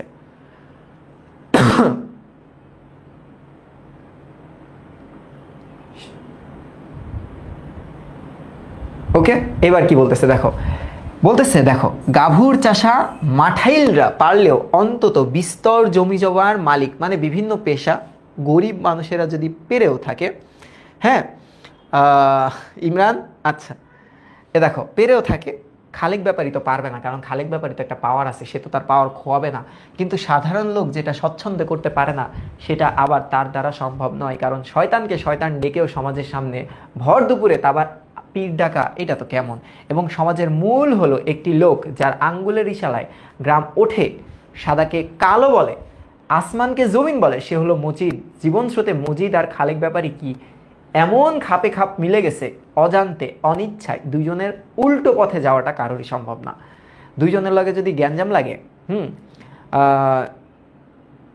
দুইজনের সাথে যদি ওই পীরের কাছে, মজিদ না ওই পীর, মানে কাহিনীটা এরকম হয়েছে যে আমেনা বিবি তো বাচ্চা হয় না, তো মজিদের কাছে তো যাবে না, ওই পীরের কথা শুনছে যে ওই পীরের তো অনেক আধ্যাত্মিক রুহানি তাকাত আছে, তার বাচ্চাটাও মনে হয় সে পানি পড়ার মাধ্যমে করাই দিতে পারবে। আর কিছুদিন আগে খালেক ব্যাপারী নিজে বলছে যে ওর ত্রিসীমানায় কেউ যাতে না যায়, সবাই যাতে মজিদের কাছে আসে। এখন তার বউ বলতেছে যে পানি পড়াটা তুমি আইনা দাও। এবার খালেক ব্যাপারী তো প্যারায় পড়ে গেছে যে মজিদ এবং খালেক ব্যাপারীর ভিতরে লড়াই তো করা সম্ভব না, কারণ দুইজনই তো বাটপার এক হিসেবে। এবার কি বলতেছে দেখো, এবার কি বলতেছে দেখো, আচ্ছা একজনের কাছে আছে মাজার, আরেকজনের কাছে আছে টাকা, সজ্ঞানে না জানলেও তারা এক একটা, তাদের পথ এক। এইটা আবার অনুধাবনে আসে, এইটা অনুধাবনে আসে যে তারা দুইজনই কিন্তু একই গোয়ালের গুরু, অনুধাবন। ঠিক আছে এবার কি বলতেছে দেখো, সেজন্য সে ভাবিত হয় দুদিন আমেনা বিবির কান্না সজল কণ্ঠের আকুতি মিনতি সে উপেক্ষা করে, একটা ব্যবস্থা করছে, তার মানে এখন একটু কিছু হবে, দেখো ব্যবস্থা করে। অবশেষে বিবির কাতর দৃষ্টি সহ্য করতে না পেরে হয়তো একটা উপায় আন্দাজ করে ব্যাপারী। এখন সে তো নিজে যাবে না, সে একটা লোক হায়ার করবে। সেই লোকটাকে দেখো, ঘরের দ্বিতীয় পক্ষের স্ত্রীর একটা ভাই আছে, সে কই থাকে, খালেক ব্যাপারীর সাথেই থাকে, খালেকের বাড়িতেই থাকে, দেখো বাড়িতেই, দেখো বোনের ভাই, সে আবার বোনের জামাইয়ের ঘরে থাকে, নাম তার ধলা মিয়া। একটু আগে কালু মিয়া পড়ছি, এবার ধলা। এমন একটা গল্প যে গল্পে কালু মিয়াও আছে, ধলা মিয়াও আছে। বোকা কিসিমের লোক, ভেরি ভেরি বোকা। পরের বাড়িতে নির্বিবাদে খায় দায় ঘুমায়, বোন জামাইয়ের ভাত এতই মিঠা লাগে যে নরার নাম করে না বছর আনতেও, মানে কি বছরের পর বছর, বছরের পর বছর। হ্যাঁ আচ্ছা, আড়ালে আড়ালে থাকে, কচিত হঠাৎ কখনো দেখা হয়ে গেলে দুটি কথা হয় আর কি। কোনোদিন মেজাজ ভালো থাকলে ব্যাপারী হয়তো তার শালার সঙ্গে খানিকটা মস্করাও করে, মানে ফান করে শালা দুলা ভাই। তাকে ডেকে ব্যাপারী বলল একটা কাম করেন, এই যে সেই কাজ, হ্যাঁ সেই মানে কি বলে এই কাজটা, তো এটা একটা কাউকে বলা যাবে না, হ্যাঁ নিশ্চুপে কাজটা করতে হবে। কাজটা কিভাবে করতে হবে, নিশ্চুপে। হ্যাঁ ব্যাপারীর সামনে বসে কথা কইতে হলে চরম অস্বস্তি বোধ করে সে, সে একটু ভয় ভয় পায় যে তারা যদি খোটামোটা দিয়ে দেয়। কেমন একটা পালাই পালাই ভাব তাকে অস্থির করে রাখে। কোনো মতে বলে, কি বলে, কি কাম দুলামিয়া, মানে দুলা ভাই কাজটা কি, কি তার কাজ? ব্যাপারী আগাগোছা বুঝিয়ে বলে, আগে প্রথম বিবি দিলের খায়েশের কথা দীর্ঘ ভনিতা সহকারে কাব্যিক ওয়েতে, এটা কি কাব্যিক ভাবে, কাব্যিক ওয়েতে, ও এতে বুঝায় যে আমার প্রথম বিবির তো বাচ্চার অনেক আকাঙ্ক্ষা হয়েছে, আপনি একটা কাজ করেন, ওইখানে যা একটু ওয়াটার নিয়ে আসেন। হ্যাঁ, my first wife wants to drink water, পরা ওয়াটার, হ্যাঁ, ড্রেসড ওয়াটার খেতে চায়। এবার কি বলতেছে দেখো, বর্ণনা করে। তারপর বলে ব্যাপারটা অত্যন্ত গোপনীয় এবং আওয়ালপুরে তাকে রওনা হতে হবে শেষ রাতের অন্ধকারে, যাতে কাকপক্ষেও খবর না পায়, আর সেখানে গিয়ে তাকে প্রচুর সাবধানতা অবলম্বন করতে হবে। এটা কেন? কারণ কেউ যাতে টের না পায়, হ্যাঁ, কেউ যাতে টের না পায়, টের না পায়। ওকে, এরপর বলতেছে দেখো, বড় বিপদে পড়ে এসেছে পীর সাহেবের দোয়া পানির জন্য। তার এক নিকটতম নিঃসন্তান আত্মীয়ের একটা ছেলের জন্য বড় শখ হয়েছে। দেখো এখানে কিন্তু একটা কথা বলছে, ছেলের তৎকালীন সমাজ ব্যবস্থা দেখছো, মানে ছেলেদের কি করা হতো, বেশি প্রায়োরিটি দেওয়া হতো, বেশি প্রায়োরিটি, প্রায়োরিটি, হ্যাঁ, বেশি প্রায়োরিটি দেওয়া হতো। তাই শখের চেয়েও যেটা বড় কথা সেটা হলো এই যে শেষ পর্যন্ত কোনো ছেলেপুলে যদি নাই হয় তবে বংশের বাত্তি জ্বালাবার আর কেউ থাকবে না।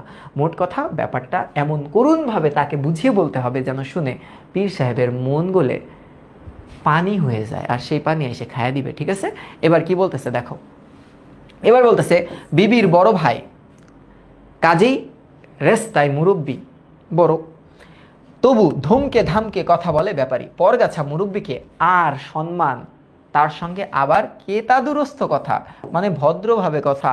এই পরগাছা মুরব্বী কেন বলছে জানো? কারণ সে কিন্তু অন্যের উপর নির্ভর, অন্যের উপর নির্ভর। আর এখান থেকে এমসিকিউ কিন্তু আসে একটা, যে পরগাছা মুরব্বীটা কে এই গল্পে, সেটা হবে ধলামিয়া, হ্যাঁ, কালামিয়া না কিন্তু। এবার দেখো কি গো ধলামিয়া, বুঝলেন কি আমার কথাটা? থ্রেড দিছে এবার। জি বুঝছি, কাত পর্যন্ত, ঘাড় কাত করে ধলামিয়া জবাব দেয়, কাত পর্যন্ত মানে ঘাড়টারে এমনে নামাই ফেলাইছে পুরা। হ্যাঁ বুঝছি দুলাভাই। এবার কি বলতেছে দেখো, প্রস্তাব শুনে মনে মনে কিন্তু ভাবিত হয়, মানে সে ভাবতেছে, চিন্তায় পড়ে গেছে যদি ধরা খায়। ভাবনার মধ্যে এই যে আওয়ালপুরের ও মোহাম্মদনগরের মাঝপথে একটা মস্ত তেঁতুল গাছ পড়ে, এইটা একটু পড়তে হবে, এইটা একটু তোমাদের পড়তে হবে যে আওয়ালপুর এই ডিভাইডারটা কি ছিল, এটা এমসিকিউর জন্য লাগবে। এটা হচ্ছে তেঁতুল গাছ। সবাই জানে যে সেটা সাধারণ গাছ নয়, দস্তর মতো দেবংশী, এটা সাধারণ কোনো গাছ না, হ্যাঁ, সাধারণ গাছ না কিন্তু। আচ্ছা, অসাধারণ গাছ, ভৌতিক গাছ। কাকপক্ষী যখন ঘুমিয়ে থাকে তখন অনেক রাত, অত রাত্রে কি একাকি ওই তেঁতুল গাছের সন্নিকটে ঘেঁষা যায়? ও ভয় পাইতেছে, মনে মনে খুব ভয় পাইতেছে। এবার দেখো, এবার কি বলতেছে, ভাবনার মধ্যে এও ছিল যে যেসব দাঙ্গা হাঙ্গামার কথা শুনছে, তারপর কোন সাহসে মতলব খার গ্রামে তেঁতুল গাছের ফাড়াটা কাটলেও যে ওই গাছটা পার কইরেও যদি আমি চইলা যাই পীরের কাছে, তাহলে মতলব খা তো আমার মাইরা ফেলাবে। কারণ এই মতলব খা তো কিছুদিন আগে দেখছে যে আওয়ালপুর এবং মোহাম্মদনগর গ্রামের মানুষের ভিতরে মারামারি। তোমরা জানো গ্রাম গ্রাম মারামারি যদি হয় খুনাখুনি পর্যন্ত চলে যায়।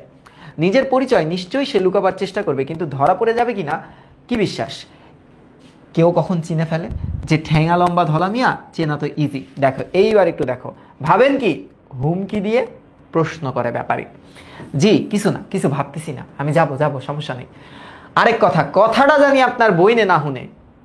বইন মানে কি? তানু বিবি, হ্যাঁ, তানু বিবি যাতে না শুনে, আপনারা আমি বিশ্বাস করলাম।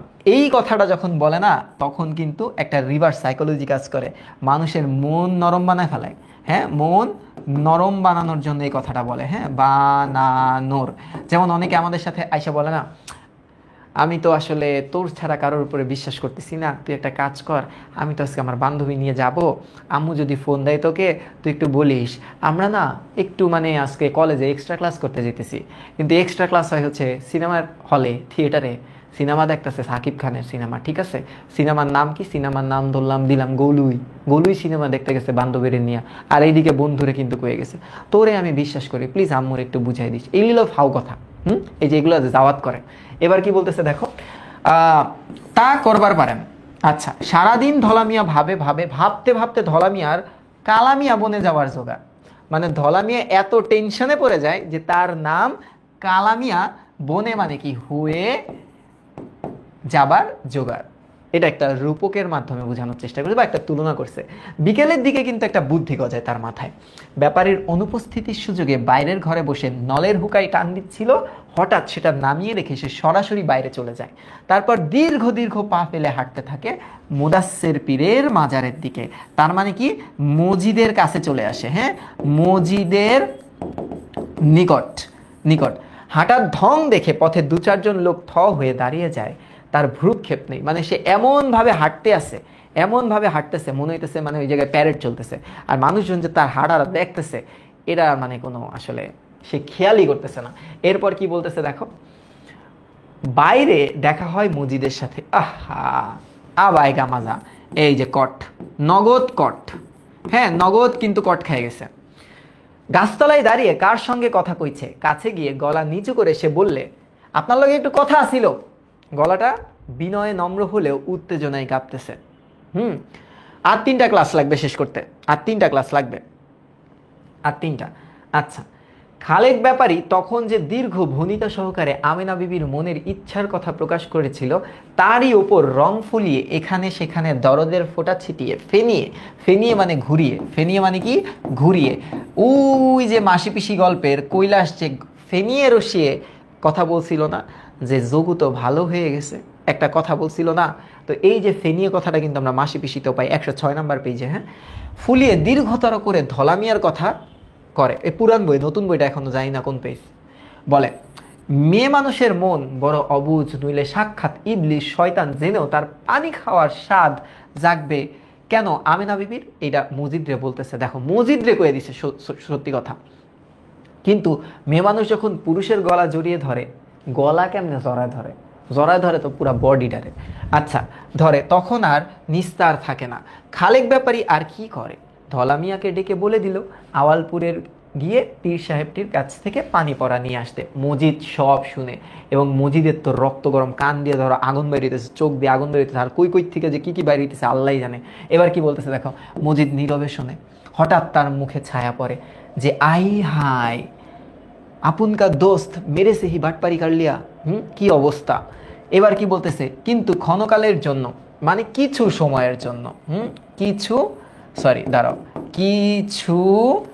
সময়ের জন্য। তারপর সহজ গলায় প্রশ্ন করে, তা কখন যাইবেন আওয়ালপুরে।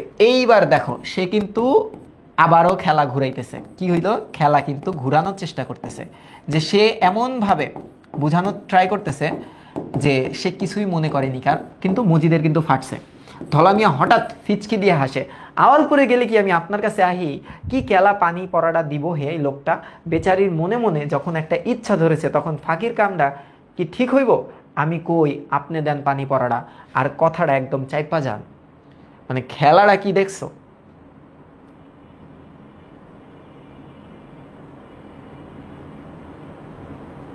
কমেন্ট দেখা যায় না। হ্যাঁ রে, কমেন্ট রে, ওই যে ড্রেসিং করা পানি খাওয়াতে হবে। Please call mark Zuckerberg and send some dressing water, and after drinking the dressing water the comment section will be fine ইনশাল্লাহ। এবার কি বলতেছে দেখো, অনেকক্ষণ মজিদ চুপ থাকে। এর মধ্যে মুখে ছায়া আসে যায় তার পানে চেয়ে, আর দীর্ঘ নীরবতা দেখে ধলামিয়ার সব উত্তেজনা শীতল হয়ে আসে। অবশেষে সন্দিগ্ধ কণ্ঠে, মানে কি সন্দেহযুক্ত কণ্ঠে, হ্যাঁ, প্রশ্ন করে, কি গণ, কি আর কমু, এই সব কাম কি চাপাচাপি দেওয়া হয়। এ কি আইন আদালত না মামলা মোকদ্দমা। দলিল দস্তাবেজ জাল হয়, কিন্তু খোদাতালার কালাম জাল হয় না। আপনি আওয়ালপুরেই যান। মজিদ কিন্তু চিপিলে গেম খেলতেছে। হ্যাঁ, মজিদ চিপিলে কি করতেছে, চিপিলে বড় গেম খেলতেছে, বড় গেম। একটু পরে মজিদ সেই একটা রিভেঞ্জ নিবে। দেখো, মুহূর্তেই ধলামিয়ার মুখ ফ্যাকাশে হয়ে ওঠে ভয়। রাতের অন্ধকারে দেবংশী তেঁতুল গাছটা কি যে ভয়াবহ রূপ ধারণ করবে। তেঁতুল গাছে ভূত থাকে, এটা কিন্তু আমরা সবাই জানি। ভাবতেই বুকের রক্ত শীতল হয়ে আসে। তাছাড়া পীর সাহেবের ডান্ডাবাজ মানে লাঠিয়ালা চেলাদের কথা ভাবলেও গলা শুকিয়ে আসে। অনেকক্ষণ চুপ করে থেকে হয়তো ভয়টাকে হজম করে নিয়ে ভগ্ন গলায় ধলামিয়া কি বলে দেখো, আপনি না দিলেন কিন্তু হেই পীরের কাছে আমি যাবো না। তেল বাড়তেছে। দেখো, যাইবেন না জ্ঞান। একবার একটু রুষ্ট স্বরে মজিদ বলে, ব্যাপারী মিয়া যখন পাঠাইছে তখন যান না, ঠাইম কে। এবার দেখো, তানাজ মাহি ওকে, এবার কি বলতেছে দেখো, উক্তিটি দুদিকে কাটে, কোনটা নিয়ে কোনটা ফেলে ঠিক করতে পারে না ধলা মিয়া, বিভ্রান্ত হয়ে যায়। অবশেষে কথাটার সঠিক মর্মার্থ উপলব্ধি করার চেষ্টা ছেড়ে সরাসরি বলে, এই কথা আমি বুঝি না, কাল সকালে এক বোতল পানি নিয়ে যাবো না, আপনি পইরা দিবেন। ধলামিয়ার মতলব শেষ রাতে ওঠে গ্রামের বাইরে কোথায় গা ঢাকা দিয়ে থাকবে। মানে ধলামিয়া এখন একটা প্ল্যান সাজাইছে, সে তো ওই আওয়ালপুরে যাবে না, তো তার দুলাভাইরে সে মানাবে কেমনে যে সে আওয়ালপুরে গেছে। সে কি করবে, গ্রামের কোনো একটা চিপাচুপায় থাকবে, রাতটা পার করে এসে ব্যাক করবে। এবার কি বলতেছে, আর পীর সাহেবের খেদমতে পৌঁছে দেবার জন্য ব্যাপারী যেই টাকাটা দিবে তার অর্ধেক বেমালুম পকেটস্থ করে, মানে অর্ধেকটা আমি নিব আর অর্ধেকটা মজিদকে দিবে। মজিদ প্রায় ঘরের লোক, ব্যাপারীর কাছে তার দাবি দেওয়া কোনো নাই, টাকা পয়সা না দিলেও হয়, তবু কথাটা ধামাচাপা দেওয়ার জন্য তো একটা বড় অঙ্কের টাকা দিতে হবে। বড় অঙ্কের টাকা দিতে হবে। তো এই জায়গায় একটু তাকে কি দিবে, একটু মিষ্টি পানি খাওয়ার জন্য টাকা দিবে না? তাইলে পাকাপাকি কথা হইলো, ভর দুপুরে আমি আসুম নে পানি পড়া নিবার জন্য। তারপর তাড়াতাড়ি বলে, ঠগের পিছনে, ঠগ মানে কি ভুয়া, ভুয়া লোকের পিছনে বেহুদা টাকা ঢালন কি বিবেক বিবেচনার কাম? টাকার ইঙ্গিতটা স্পষ্ট এবং লোভনীয় বটে, কিন্তু তবু মজিদ তার কথায় অটল থাকে। নিম রাজিও হয় না, মানে হালকা রাজিও হয় না যে পানি পড়া দিবে, হালকা রাজি। আর নিম রাজি, এটাও নিম কিন্তু ফার্সি শব্দ, ফার্সিতে নিম অর্থ হচ্ছে হালকা। হ্যাঁ, কঠিন গলায় বলে, না আপনি আওয়ালপুরেই যান। এতক্ষণ ধলামিয়া বোঝে যে মজিদের কথাটা রাগের খাতিরে ব্যাপারী মজিদের নির্দেশের বরখেলাফ করে সে ঠক পীরের কাছেই লোক পাঠাবে পানি পড়া আনবার জন্য। এটা তার পছন্দ হয় না হবারই কথা। ব্যাপারটা ঘোড়া ডিঙিয়ে ঘাস খাবার মতো, যে তুমি ঘোড়ারে ডিঙ্গায় এত ঘাস আনতে পারবা না, ঘোড়া তো এই জায়গায় দাঁড়ায় আছে, ঘোড়া তো জানবেই। এবার কি বলতেছে দেখো, ধলামিয়া ভারী মুখ নিয়ে প্রস্থান করে, ঘরে ফিরে আবার ভাবতে শুরু করে, কিন্তু কোনো বুদ্ধি ঠাহর বা আন্দাজ করার আগেই মজিদ এসে উপস্থিত হয় ব্যাপারীর বৈঠকখানায়। এইবার একটা ফাইট হইব, হ্যাঁ এবার একটা মারামারি হইব। দেখো কি মারামারি হইব। এমডি জাওয়াদ চৌধুরী খিদা লাগছে, খায়লা আমারে খায়লা, খিদা লাগছে, সারাদিন খাই করে, খা আমারে খা, লেবরাবাদ দিয়ে খালি খিদা লাগছে, দুষ্টু। এই যে আম্মুদের মতো কথা হয়ে গেল না, খালি খিদা লাগে, একটু পর খালি খিদা লাগে, এই মোবাইলটার লিগা খিদা লাগে। মোবাইল কি দোষ করছে আম্মু? মোবাইলের লিগা আমার কি লিগা খিদা লাগবো? এবার কি বলতেছে দেখো, যতক্ষণ নতুন এক সিলিম তামাক সাজানো হয় কলকিতে, ততক্ষণ দুজনে গরু ছাগলের কথা কয়। মজিদ কিন্তু সরাসরি অ্যাটাকটা দেয় নাই, হ্যাঁ, মজিদ কিন্তু ডাইরেক্ট অ্যাটাক এখনো দেয় নাই। দুয়েক বাড়িতে গরুর ব্যারামের কথা শোনা যাইতেছে, যে গরুর একটা নতুন ব্যারাম আইছে। এবার কি বলতেছে দেখো, মজিদের দামড়া গাইটা পেট ফুলে ঢোল হয়ে আছে। রহিমা কত চেষ্টা করছে, কিন্তু গাইটা দানা দানা পানি নিচ্ছে না, মুখে খাচ্ছেও না, দুধও দিচ্ছে না এক ফোঁটা। তো দুধ দিবে কেন? Please go to Dudu Mia, he will give you his গরুজ দুধ, তাইলেই তুইল। এবার কি বলতেছে দেখো, তামাক এলে কতক্ষণ নীরবে ধূমপান করে মজিদ, তারপর এক সময় মুখ তুলে প্রশ্ন করে। এইবার দেখো, হ্যাঁ, এইবার হচ্ছে অ্যাটাকটা দিছে। কি অ্যাটাক খেয়াল করো, হেই পীরের বাচ্চা পীর শয়তানের খবর কি? এখনো ইমানদার মানুষের সর্বনাশ করতেছে না সটকাইয়া? দেখো, না সটকায়া মানে কি? না সটকায়া মানে হচ্ছে সে কি এখনো চলে না যে ইমানদার মানুষদেরকেই লুটতেছে। এবার দেখো, এই আমি কি বলছি দুদু মিয়া দিবে? তুমি দুদু মিয়ার কাছে যাও, তার গরু যদি থাকে সেখান থেকে নিবা, দুষ্টু। এবার কি বলতেছে দেখো, প্রশ্ন শুনে খালেক ব্যাপারী ঈষৎ চমকে ওঠে, হালকা চমকে ওঠে। এইবার তো খালেক ব্যাপারীর সবকিছু একদম কম্পিত হইছে। তারপর আর চোখের পাতায় নাচুনি ধরে, হ্যাঁ, নাচুনি ধরে। দেখো, চোখ অনেক কারণেই নাচে, চোখ ড্যান্সিং আইস, হ্যাঁ, তাই শুধু নাচলেই ঘাবড়াবার কোনো কারণ নেই। কিন্তু ব্যাপারের মনে হয় তামাক ধোয়ার পশ্চাতে মজিদের চোখ হঠাৎ অস্বাভাবিক তীক্ষ্ণ হয়ে উঠেছে, এবং সে চোখ দিয়ে সে তার মনের কথা কেতাবের অক্ষরগুলোর মতো আগাগোড়া অনায়াসে পড়ে ফেলছে। তার মানে এখানে কট, হ্যাঁ, খালেক ব্যাপারেও কট।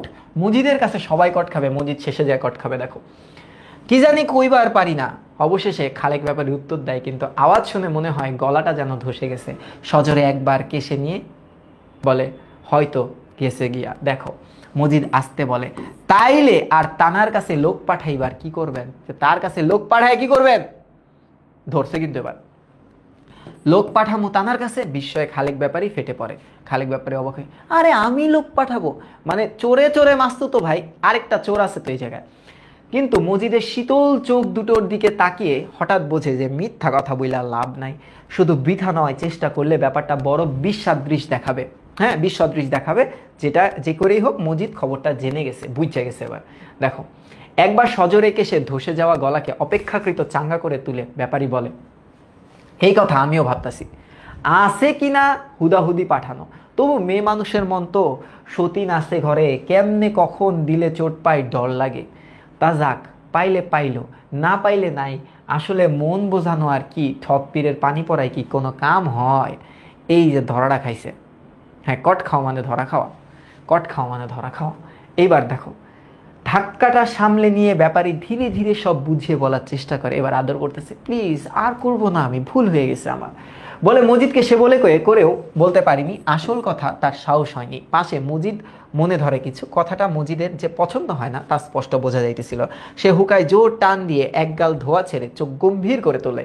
ব্যাপারীর মতো বিস্তর জমিজমার মালিক ও প্রতিপত্তিশালী লোক তাকে ভয় পাইতেছে। মানে বুঝছো মজিদের পাওয়ারটা কই গেছে গা। শুনে পুলকিত হবারই কথা। পুলকিত মানে কি, খুশি হবার কথা, যে লোকটা ভয় পাইতেছে, এত পাওয়ারফুল লোক। ব্যাপারী আরও বলে যে ধলামিয়াকে বিস্তারিত নির্দেশ দিয়েছিল ঘুণাক্ষণেও কেউ যাতে বুঝতে না পারে সে মহব্বতনগরের লোক।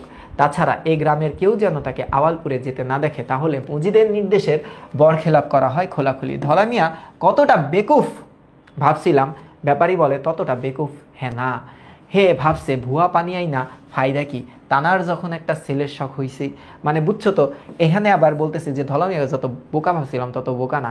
সে ভাবছে ওই লোকের পানি পরে তো কাজ নাও হইতে পারে, যেহেতু একটা পবিত্র আশা মনে লালন পালন করতেছে বাচ্চা, তাইলে ওর কাছে যাওয়াটা উচিত হবে না।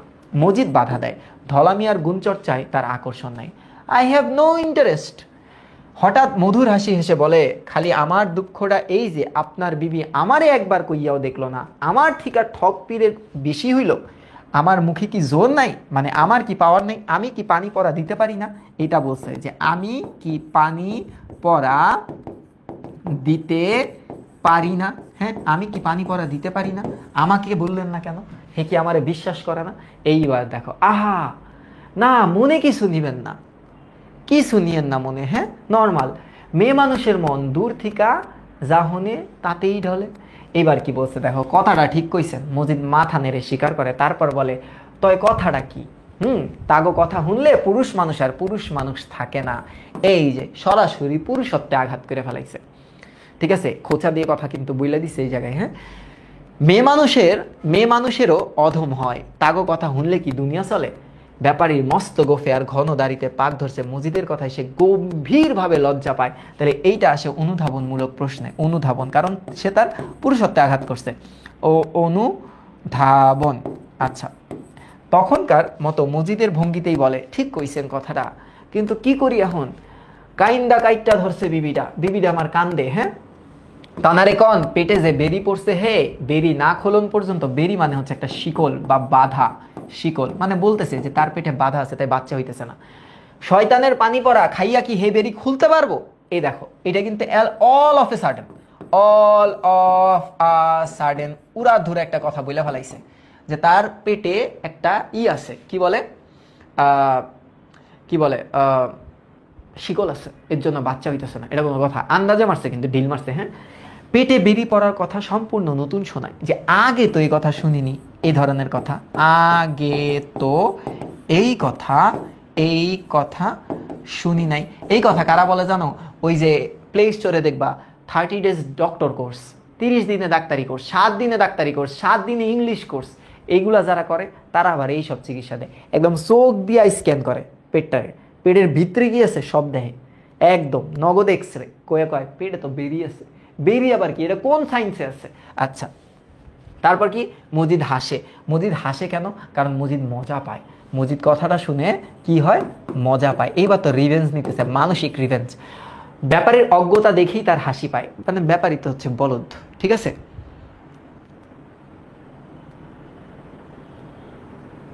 এবার কি বলতেছে দেখো, পেটে বেরি পরে বইলেই তো স্ত্রী লোকের সন্তান হয় না। কারো পরে 7 প্যাচ, কারো 14। 21 বেরিও দেখছি, তয় 7-এর উপরে হইলে সারান যায় না। যে যদি 7 বেরি হয় তাহলে এটা ঠিক হবে, কিন্তু এটার উপরে হইলে এটা আর পসিবল না। হ্যাঁ, আচ্ছা, এবার কি বলতেছে, আমার বিবির তো 14 প্যাচ। মানে এইটা একটু পইরো যে রহিমা, হ্যাঁ, রহিমার এমসিকিউটা, হ্যাঁ, যে তার কত প্যাচ আর খালেক ব্যাপারী কত, এটা একটু পড়তে পারবা। ব্যাপারী উৎকণ্ঠিত হয়ে প্রশ্ন করে, আমার বিবিরটা সারান যায় না? হ্যাঁ, কেন যায় না? তাই কথা হইতেছে যে আগে দেহন লাগবো কয় প্যাচ তানার। কথাটা শুনে ব্যাপারী আবার না ভেবে যে মজিদ তার স্ত্রীর উদরাঞ্চল নগ্ন দৃষ্টি দিয়ে তাকিয়ে দেখবে। ও মাই গড, বলতেছে যে মজিদ তো লুচ্চা বেড়া, এই বেড়া তার উদরাঞ্চল পেট নগ্ন দৃষ্টিতে তাকায় দেখবো, এটা কেমন না? হ্যাঁ, দুষ্টু। এবার কি বলতেছে, তাই তাড়াতাড়ি বলে এর একটা উপায় আছে। এ কি কইতেছে, এর একটা উপায় আছে, দেখো উপায়টা কি। বলে মজিদ, একদিন সেহরি না খেয়ে আমেনা বিবিকে রোজা রাখতে হবে। সেদিন কারো সঙ্গে কথা কইতে পারবে না এবং শুদ্ধ চিত্রে, মানে একদম পবিত্র মন মানসিকতায় সারাদিন কোরআন শরীফ পড়বে। সন্ধ্যার দিকে ইফতার না করে মাজার শরীফে আসতে হবে। এটা একদম বংচং, হ্যাঁ, একদম ভুংচুং কথাবার্তা, ভুংচুং কথাবার্তা। দেখো আসতে হবে সেখানে। মজিদ বিশেষ ধরনের দোয়া দরুদ পরে একটা পানি পড়া তাকে পান করতে দেবে। তারপর আমেনা বিবি মাজারের চারপাশ 7 চক্কর দিতে হবে। কয়বার? 7 চক্কর।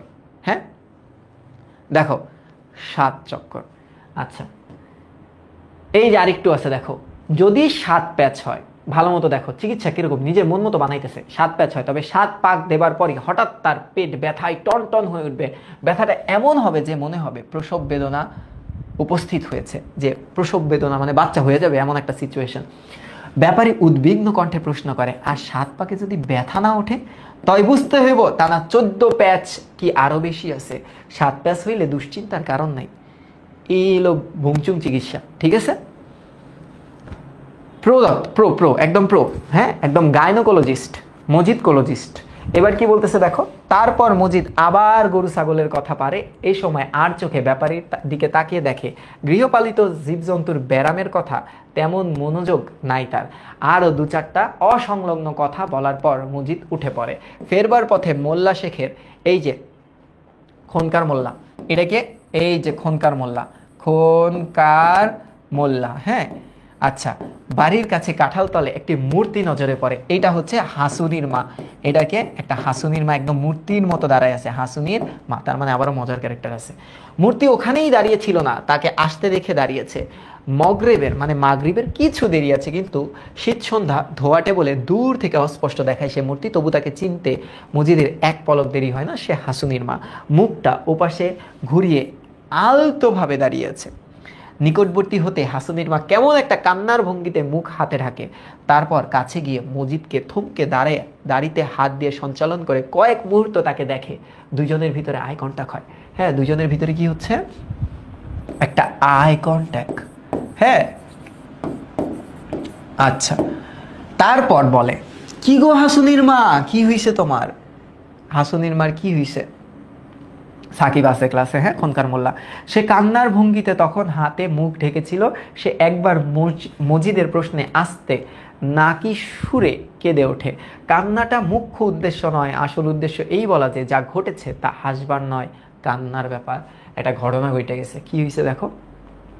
আকস্মিক উদ্বেগ বোধ করে মজিদ। মেয়েটার চলন বলন কেমন জানি নম্র, বয়স হলেও আনারি বেঠিক পাতা ভাব, মানে বাচ্চাদের মতো। হাতে নিলে যেন গলে যাবে। তুই হাতে নিবি কেন?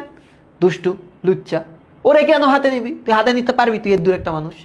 আচ্ছা, মাসখানেক আগে একদিন শেষ রাতে খড়কুটোর উজ্জ্বল আলোয় যার নগ্ন বাহু পিঠ কাঁধ দেখেছিল মজিদ, সে যেন ভিন্ন কোনো এক মানুষ।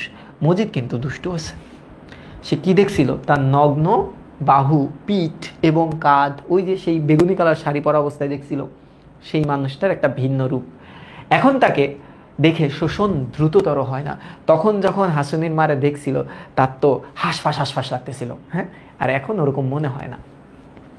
কণ্ঠে দরদ মাখিয়ে মজিদ প্রশ্ন করে, কি হয়েছে তোমার বিটি?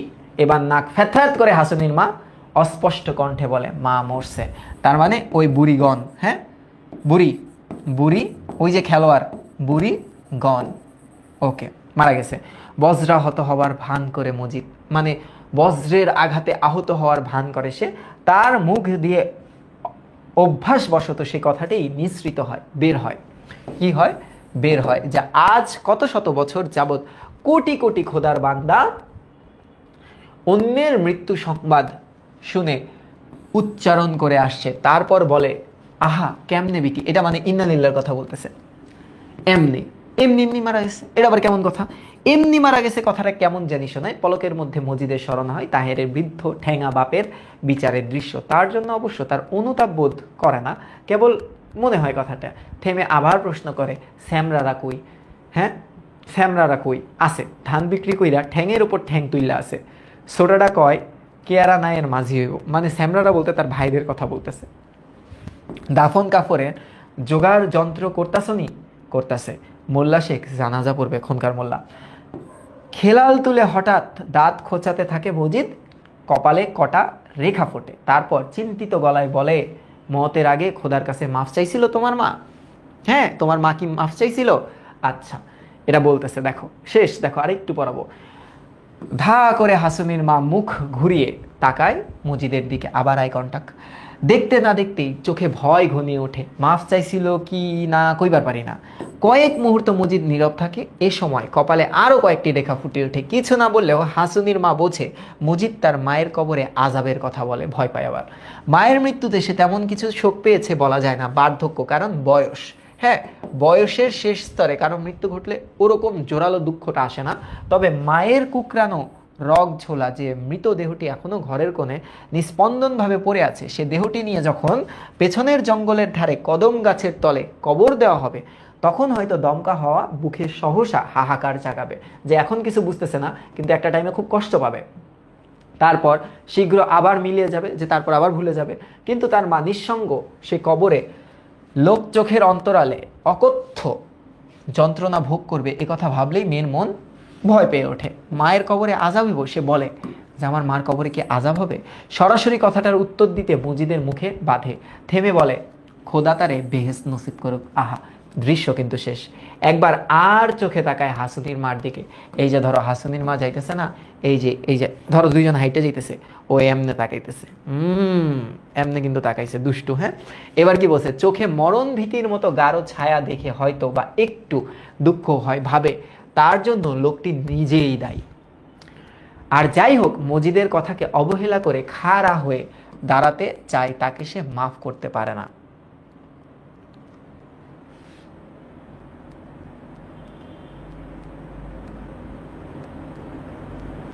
কমেন্ট আসতেছে, তোমাদের কমেন্ট আমি দেখতেছি, এখন তোমাদের কমেন্ট তোমরা কেন দেখতেছো না এটা বলাটা মুশকিল আমার জন্য। এবার কি বলতেছে দেখো। তারপর দ্রুত পায়ে হাঁটতে শুরু করে মজিদ। বাধারে মাঠ, দিগন্তের কাছে ধূসর ছায়া, মনে হয় ভয় হয় নামাজ কাজা হবে না তো। পরের শুক্রবার আমেনা বিবি রোজা রাখে। এখন আসো সেই নাটকের পর্যায়ে। এখন দেখো কি নাটকটা করে। পীর সাহেবের পানি পড়া পাবে না জেনে প্রথমে নিরাশ হয়েছিল, কিন্তু পেটে বেরির কথা শুনে এবং প্যাচ যদি 7-এর বেশি না হয়, তবে মজিদ তার একটা সমাধান করতে পারবে শুনে শীঘ্রই মন থেকে নিরাশা কেটে আশার সঞ্চার হয়। যে এবার সে একটু মন খারাপ হয়েছিল যে পীরের পানি পড়া খেতে পারবে না, কিন্তু মজিদ যেহেতু বলছে যে তোমার যদি কোনো লাভিবারে তোমার যদি পেটে বেরি থাকে তাহলে এটা তো ঠিক হয়ে যাবে, এটা শুনে একটা আশা পায় সে। হ্যাঁ, একটু আশা পায়। এবার কি বলতেছে দেখো। 7-এর বেশি হয় 14 কিংবা 21, মজিদের নিজের বইয়ের তো 7-এর বেশি, সে নাকি 21ও দেখেছে। ব্যাপারটা গোপন রাখবে স্থির করেছিল আমেনা বিবি, যে কাউকে বলবে না। কিন্তু এসব কথা শুনে বাতাসের কথা শুরু করে দেয়, চারিদিকে ছড়ায় যায়। তানু বিবি গল্পটা ছড়ায়, দেখো তার সতীনী গল্পটা ছড়ায় দেয়। হ্যাঁ, সতীন কিন্তু নিত্য স্ত্রীবাচক শব্দ। শুক্রবার সকালে থেকে নানা মেয়ে লোক আসতে থাকে দেখতে। আমেনা বিবি কারোর সঙ্গে কথা কয় না। ঘরের কোণে আবছায়ার মতো মাদুরে বসে গুনগুনিয়ে সে কোরআন শরীফ পড়ে। হ্যাঁ, ভালো কথা। তারপর কি দেখো, মাথায় ঘোমটা, মুখটা ইতিমধ্যে দুশ্চিন্তায় শুকিয়ে পড়েছে। পাড়াপড়শিরা এসে দেখে। তারপর আড়ালে তনুবিবির নিচু গলায় কথা কয়। তানুবিবি অবিশ্রান্ত পান বানায় আর সবাইকে খাওয়ায়। দুপুরের কিছু আগে মজিদের বাড়ি থেকে রহিমা আসে, হাতে ঘষা মাজা তামার গ্লাসে পানি। এটাই সেই পানি পড়া। হ্যাঁ, নয় পড়া পানি। মজিদ বলে পাঠিয়েছে গোসল করার আগে আমেনা বিবি পেটে পানিটা যাতে ঘষে, পেটে ঘষবে। এটা কেমন কথা? হ্যাঁ, কেমন কথা এটা? আসো, দোয়া দরুদ পড়া পানি তার প্রতিটি ফোঁটাই পবিত্র, কাজেই মাখবার সময় পুকুরে পানিতে দাঁড়িয়ে যেন মাখে। এটা আবার কেমন কথা? পুকুরের পানি কি পবিত্র? এই সকালবেলা যাওয়া ওই জায়গায় যায়, জায়গাটারে গরম বানায় দিয়ে চলে আসে। কেমন দুষ্টু ছেলে বলো। এবার কি বলতেছে দেখো, রহিমা সঙ্গে সঙ্গে ফিরে যায়, পান সাদা খায়, তানু বিবির সঙ্গে সুখ দুঃখের কথা কয়। এক সময় তানু বিবি প্রশ্ন করে, বোন আপনিও তো মাজারের পাশে 7 পাক দিচ্ছেন না? এখন রহিমা বলতেছেন না আমি দেই নাই। এই যে ভণ্ডামি, এই যে ভণ্ডামি ধরা খেয়ে গেছে দেখো, এই যে ভণ্ড। ভণ্ড কথা, নিজের বউয়ের পেটে বলে এতগুলা বেরিয়ে আছে, হ্যাঁ তাইলে কেন আপনি চিকিৎসা করার নাই, ধ্যান নাই? বিস্মিত হয়ে তানু বিবি বলে, তয় তানি কেমনে জানলেন আপনার 14 প্যাচ? তাইলে বলতেছে তয় সে যে আপনার জামাই, সে কে? মজিদ কিভাবে জানলো যে আপনার 14 প্যাচ? হ্যাঁ, রহিমা লজ্জায় হেসে বলে, তানি যে আমার স্বামী, স্বামী হইলে এমনি বোঝে। এখন তয় তানি বোঝেন না কেন? যে তাহলে এই খালেক, মিস্টার খালেক বোঝে না কেন? হ্যাঁ, এই যে ভাবিদের আলাপ, ভাবি আমার জামাই বোঝে, আপনার জামাই বোঝে না, আপনার জামাই তাইলে বোকা, এই ধরনের কথাবার্তা। হ্যাঁ, আচ্ছা, তানু বিবির এই যেমন আমাদের ক্লাসে ধরো আছে, কি বলে, এই যে লাবিবা আছে, তো লাবিবা কারে বলছে? লাবিবা ধরো এই যে আমাদের ক্লাসে আরেকটা মেয়ে আছে, ধরো এই যে লাবিবা তাবাসসুমরে বলছে, এক লাবিবা আরেক লাবিবারে বলতেছে তানি জানে। তো তানি জানে না কেন? আমার জামাই জানে, তোমার জামাই জানে না, তার মানে তোমার জামাই বোঝে না, বোকা। এই যে ভাবিদের সম্প্রদায়ের ভিতরে যে জ্ঞানজামটা লাগে, ঠিক আছে, এমনি লাগছে। রহিমা মুশকিলে পড়ে যায়। হ্যাঁ, দুই তানিতে যে প্রচুর তফাৎ আছে সে কথা কি করে বোঝায়? দুই তানি মানে কি? এক হচ্ছে মিস্টার খালেক, হ্যাঁ মিস্টার খালেক, খালেক, আরেকটাকে ভার্সেস মিস্টার কে? Mister Mujid, mister Majid. হ্যাঁ, এদের ভিতরে যে ডিফারেন্স আছে। তানু বিবি একটু বোকা, তানু বিবি কি? তানু বিবি একটু বোকা, অথচ আবার দেমাকি কিসিমের মানুষ। স্বামী বিস্তর জমি জমার মালিক বলে ভাবে তার তুলনায় আর কেউ নেই। শেষে রহিমা আস্তে আস্তে বলে, এখন তানু বিবি কিন্তু চেকটা গেছে, তানু বিবি চাইছে, হ্যাঁ আমার তানি বোঝে না, তোমার তানি পেট দেখা বুঝা গেছে, এটা কেমন কথা? আমার তানির এত সম্পত্তি, মানে এই যে জ্ঞানজাম। হ্যাঁ, তো রহিমা তো একটু ধীর স্থির তুলনামূলক, সে বলতেছে তানি যে খোদার লোক, এখন তো আর কিছু কইব না, এখন তো মুখ একদম লক। এই যে একটা ইমোশনাল খেলা দিয়ে দিছে না, এখন তো কইতে পারবো। আমিনা বিবি গোসল করিয়ে বাড়িতে ফেরে রহিমা। আমিনা বিবি কি গোসল করতে পারে না? গোসল করা দেয়, দুষ্টু। মজিদ উৎকণ্ঠিত স্বরে বলে, পড়া পানিটা নাপাক জায়গায় পড়ে নাই তো? না, যা পড়ছে তালাবের মধ্যেই পড়ছে। তালাব মানে কি? তালাব মানে হচ্ছে পুকুর। সূর্য যখন দিগন্ত সীমারেখার কাছাকাছি পৌঁছেছে তখন জোয়ানমদ্য দুজন বেহারা পালকি এনে লাগালো অন্দর ঘরের বেড়ার পাশে। মানে এই যে আমেনা বিবিকে নিয়ে আসছে হচ্ছে জোয়ানমদ্য দুজন পালকি বেয়ে, হ্যাঁ, কারণ এলাকার মাতব্বরের স্ত্রী, বুঝেই তো। এক ঢিলের পথ, কিন্তু ব্যাপারীর বউ হেঁটে যেতে পারবে না। ব্যাপারী ডাকে, কই তৈয়ার হইছেন নি? রেডি হইছ? আমিনা বিবি আবছায়ের মধ্যে তখনও গুনগুনিয়ে কোরআন শরীফ পড়ছে। দুপুরের দিকে চেহারা তবু কিছু জৌলুস ছিল, মানে কি একটু কি বলে এটাকে, গর্জিয়াস চেহারা ছিল, কিন্তু এখন বেলা শেষের দিকে ম্লান আলোয় একেবারে ফ্যাকাশ হয়ে গেছে, না খাওয়া, রোজা রাখছে। তার চোখের সামনে আঁকাবাঁকা পেঁচানো অক্ষরগুলো নাচে, আবছা হয়ে গিয়ে আবার স্পষ্ট হয়ে ওঠে, ছোট হয়ে ওঠে, আবার হঠাৎ বড় হয়ে যায়, আবার শুষ্ক ঠোঁট দুটো থেকে যেন থরথরিয়ে কেঁপে ওঠে। মানে তার চেহারাটার বর্ণনা, এটা তো সে টায়ার্ড হয়ে গেছে না, চেহারাটার একটা বর্ণনা দিতেছে। তানু বিবি গিয়ে ডাকে, ওঠো বুবু, সময় হয়েছে। ডাক শুনে ফাঁসির আসামির মতো আমেনা বিবি চমকে ওঠে, হতবিহ্বল দৃষ্টিতে একবার তাকায় সতীনের দিকে, তারপর সূরা শেষ করে কোরআন বন্ধ করে গেলাফে ভরে, মানে কোরআন শরীফ যেখানে আমরা রাখি, শেষে পালক স্পর্শের মতো আল গোছে তাতে চুমু খায়, সেটাও রেহেল নিয়ে ওঠে। দাঁড়াতেই হঠাৎ তার মাথা, রেহেল মানে বুঝো, কোরআন শরীফ যেখানে রাখে, হঠাৎ অন্ধকার হয়ে যায় আর শরীরটা টাল খেয়ে পড়ে যায়। হ্যাঁ, যাবার উপক্রম করে, তানু বিবি ধরে ফেলে তাকে, মানে প্রেশারটা লো হয়ে গেছে তার। এবার কি বলছে দেখো, তারপর একটু আধা নুন মুখে দিয়ে ঘরের কোণেই মগরিবের নামাজটা আমেনা বিবি সেরে নেয়। উঠানের পথটুকু অতিক্রম করতে করতে অত্যন্ত পরিশ্রান্ত বোধ করে আমেনা বিবি। পুরো 30 দিন রোজা রেখেও বিন্দুমাত্র কাহিল হয় না, কারণ তখন তো আর এটা থাকে না যে আমার কখন এই জিনিসটা হবে, কারণ মনে তো তার একটা অন্য টেনশন আছে। গায়ে মাথায় বুটিদার হলুদ রঙের একটা চাদর দিয়েছে, সেটা বুকের কাছে চেপে ধরে এই যে এমনি গুটি গুটি পায়ে হাঁটে। কিসের এত ভয় তাকে পিষে ধরেছে ঘন্টায় যে তার বাচ্চা হবে কি হবে না, আজকেই তো একদম ডিসিশন আসবে। ভয় দীর্ঘ রোগ ভোগ করা মানুষের মতো তাকে দুর্বল করে ফেলেছে। এক যুগের উপরে যে নিঃসন্তান থাকতে পারলো, সে যদি জানে যে ভবিষ্যতেও তেমনই নিঃসন্তান থাকবে, তবে এমন মুষড়ে যাবার কি আছে? প্রশ্ন আমিনা বিবি তার নিজের মনকেই করে যে আমি যদি যাইনি যারা বাচ্চা হবে না, তাহলে তো ভয় পেয়ে লাভ নাই। তবে কথা হচ্ছে কি, 13 বছর এই কথা একদিনে জানিনি, জেনেছে ধাপে ধাপে ধীরে ধীরে, প্রতি বছর শূন্যতা থেকে। সে শূন্যতা আবারও পরবর্তী বছরে আসার শীঘ্র ক্ষয় তেজ শূন্য হয়ে গেছে। ভবিষ্যৎ জীবনের শূন্যতার কথা তেমনি বছরের পর বছর জানে, তবে আঘাতটা দীর্ঘকালব্যাপী, সময়ের মধ্যে ছড়িয়ে গিয়ে তীব্রতর হ্রাস পাবে। মনে কিছু বা লাগলেও গায়ে লাগবে না, কিন্তু এক মুহূর্ত সে কথা জানলে বুক ভেঙে যাবে না, বেঁচে থাকবার তাগিদটা হঠাৎ ফুরিয়ে যাবে না। মানে বলতেছে যে আমার যে আর কখনো বাচ্চা হবে না, হ্যাঁ বাচ্চা হবে না, এটা যদি জানে, ও মাথা ঘুরতেছে, না খায় থাইকো তোমারও মাথা ঘুরবে, তখন তুমিও কইও আমার সুসংবাদ আছে। এই যে আমাদের আকিদা তাবাসসুম ঝুমু, ও কি কইছে, মাথা ঘুরছে মানে সুখবর আছে, সারাদিন না খায় থাকলে আমারও মাথা ঘুরে, আমি তো সুখবর দিতে পারবো না তোমাকে, আসো। এবার তোমরা দুষ্টামি মানে সে ভয়ে ভয় দু কদমের পথ ঘাস শূন্য মসৃণ শূন্য উদ্যানটা পেরোতে গিয়ে আমেনা বিবির পা চলে না। সে ভয়ের জন্যই জোর পায় না কোমরে, চোখে ঝাপসা দেখে, একবার ভাবে ফিরে যাই ঘরে। কাজ কি জেনে ভবিষ্যতের কথা, যে ভবিষ্যতের কথা জানি না আমি করুম কি। যাই হোক, দয়ালুর মধ্যে দয়ালুর তমসে খোদার ইচ্ছাই তো অক্ষরে অক্ষরে প্রতিপালিত হবে। কিন্তু গুটি গুটি করে চললেও পা এগিয়ে যায়, মনের ইচ্ছাই না হলেও চলে লোকদের খাতিরে। ঢাক ঢোল বাজিয়ে জোগাড় যন্ত্র করি এখন পিছিয়ে যেতে পারবে না। পুরুষ হলে হয়তো বা পারতো, মেয়ে লোক হলে পারবে না। সমাজ তো ক্ষমা করবেই না। হ্যাঁ, এ সমাজ কোনো মেয়ে আত্মহত্যা করবে বলে একবার ঘোষণা করে, সে মনের ভয়ে আবার বিপরীত কথা বলতে পারে না। হ্যাঁ, এরপরে কি বলতেছে, এগুলো হচ্ছে নর্মাল। তারপরে লাইনটা পড়ি, সমাজই আত্মহত্যার মাল মশলা জুগিয়ে দেবে, সর্বতোভাবে সাহায্য করবে যাতে তার নিয়ত হাসিল হয়, কিন্তু ফাঁকি দিয়ে তাকে আবার বাঁচতে দেবে না। যে মানুষ বাধ্য করে আত্মহত্যা করতে, কিন্তু মানুষ এই দায় নিবে না। হ্যাঁ, আচ্ছা এবার কি, আচ্ছা মেয়ে লোকের মনের মস্করা সহ্য করবে অতটা দুর্বল নয় সমাজ, এখানে তাদের বেহুদাপনার জায়গা নেই।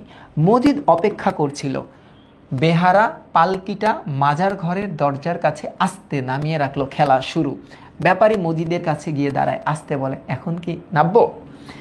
মজিদ আজ লম্বা কর্তা পড়েছে, মাথায় ছোটখাটো একটা পাগড়িও বেঁধেছে, মানে পুরো একদম পীর। হ্যাঁ, একদম পীর। বলল, তানারে নামাইয়া মাজার ঘরের ভিতরে নিয়ে যান। থেমে বলে, তানার অজু আছে কি? ব্যাপারী ছুটে যায় পালকির কাছে, পর্দা হালকা ফাঁক করে নিচে গলায় বলে, আসেনি অজু? অস্পষ্ট ভঙ্গিতে মাথা নেড়ে আমেনা বিবি জানায়, আছে। তয় নামেন। দেখছো, আপনি আপনি বলে দুইজনই কথা পায়। মজিদ একটু তফাতে দাঁড়িয়ে থাকে, হঠাৎ সে চিকন সুরে দৌড়াদৌড় পড়তে থাকে, গলায় বিচিত্র সূক্ষ্ম কারুকার্যের খেলা হতে থাকে, মানে সে সূরা পাঠ করতে থাকে। এবার কি বলে, কিন্তু তাতে চোখের তীক্ষ্ণতা কাটে না, সে কিন্তু তাকাই আছে। হঠাৎ চোখ তীক্ষ্ণ হয়ে উঠেছে। পালকির পর্দা ফাঁক করে নামবার জন্য আমেনা বিবি যখন এক পা বাড়ায়, তখন সূচির তীক্ষ্ণতায় তার দৃষ্টিবিদ্ধ হয়ে সে পায়, এখন পায়ে দাঁড়াইতেছে, তাকাই আছে।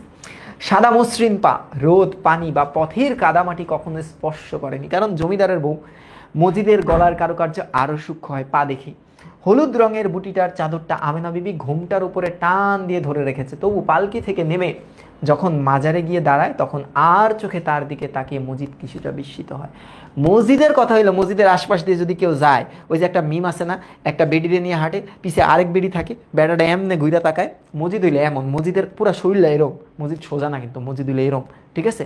এবার কি বলতেছে দেখো, এবার বলতেছে দেখো, হ্যাঁ কই বলতেছে, হলুদ রঙের বুটিদার চাদরটা আমেনা বিবি ঘোমটার উপরে টান করে ধরে রেখেছে। হ্যাঁ, তবু পালকি থেকে নেমে সে যখন এটা তো গেছে, আর চোখে তাকায়, নতুন বউয়ের মতো চোখ তার বোঝা, নতুন নতুন বউয়ের মতো চোখ বোঝা।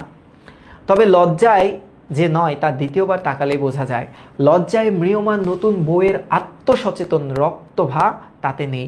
রক্তভাব মানে কি, ওই লাল লাল ভাবটা, হ্যাঁ, মুখ একদম লজ্জায় লাল হয়ে থাকে না, মুখ ফ্যাকাশে রক্ত শূন্য, সে মুখে দুনিয়ার ছায়া নেই। আমেনা বিবি কয়েক মুহূর্তের জন্য চোখ আধা আধি খোলে, মানে এইবার একটু ঘোমটাটা খুলছে।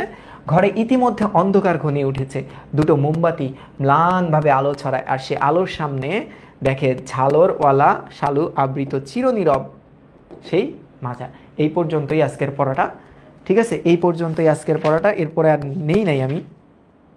হ্যাঁ, আমার সামনে বই আছে, দাঁড়া আমি দাগা দিই।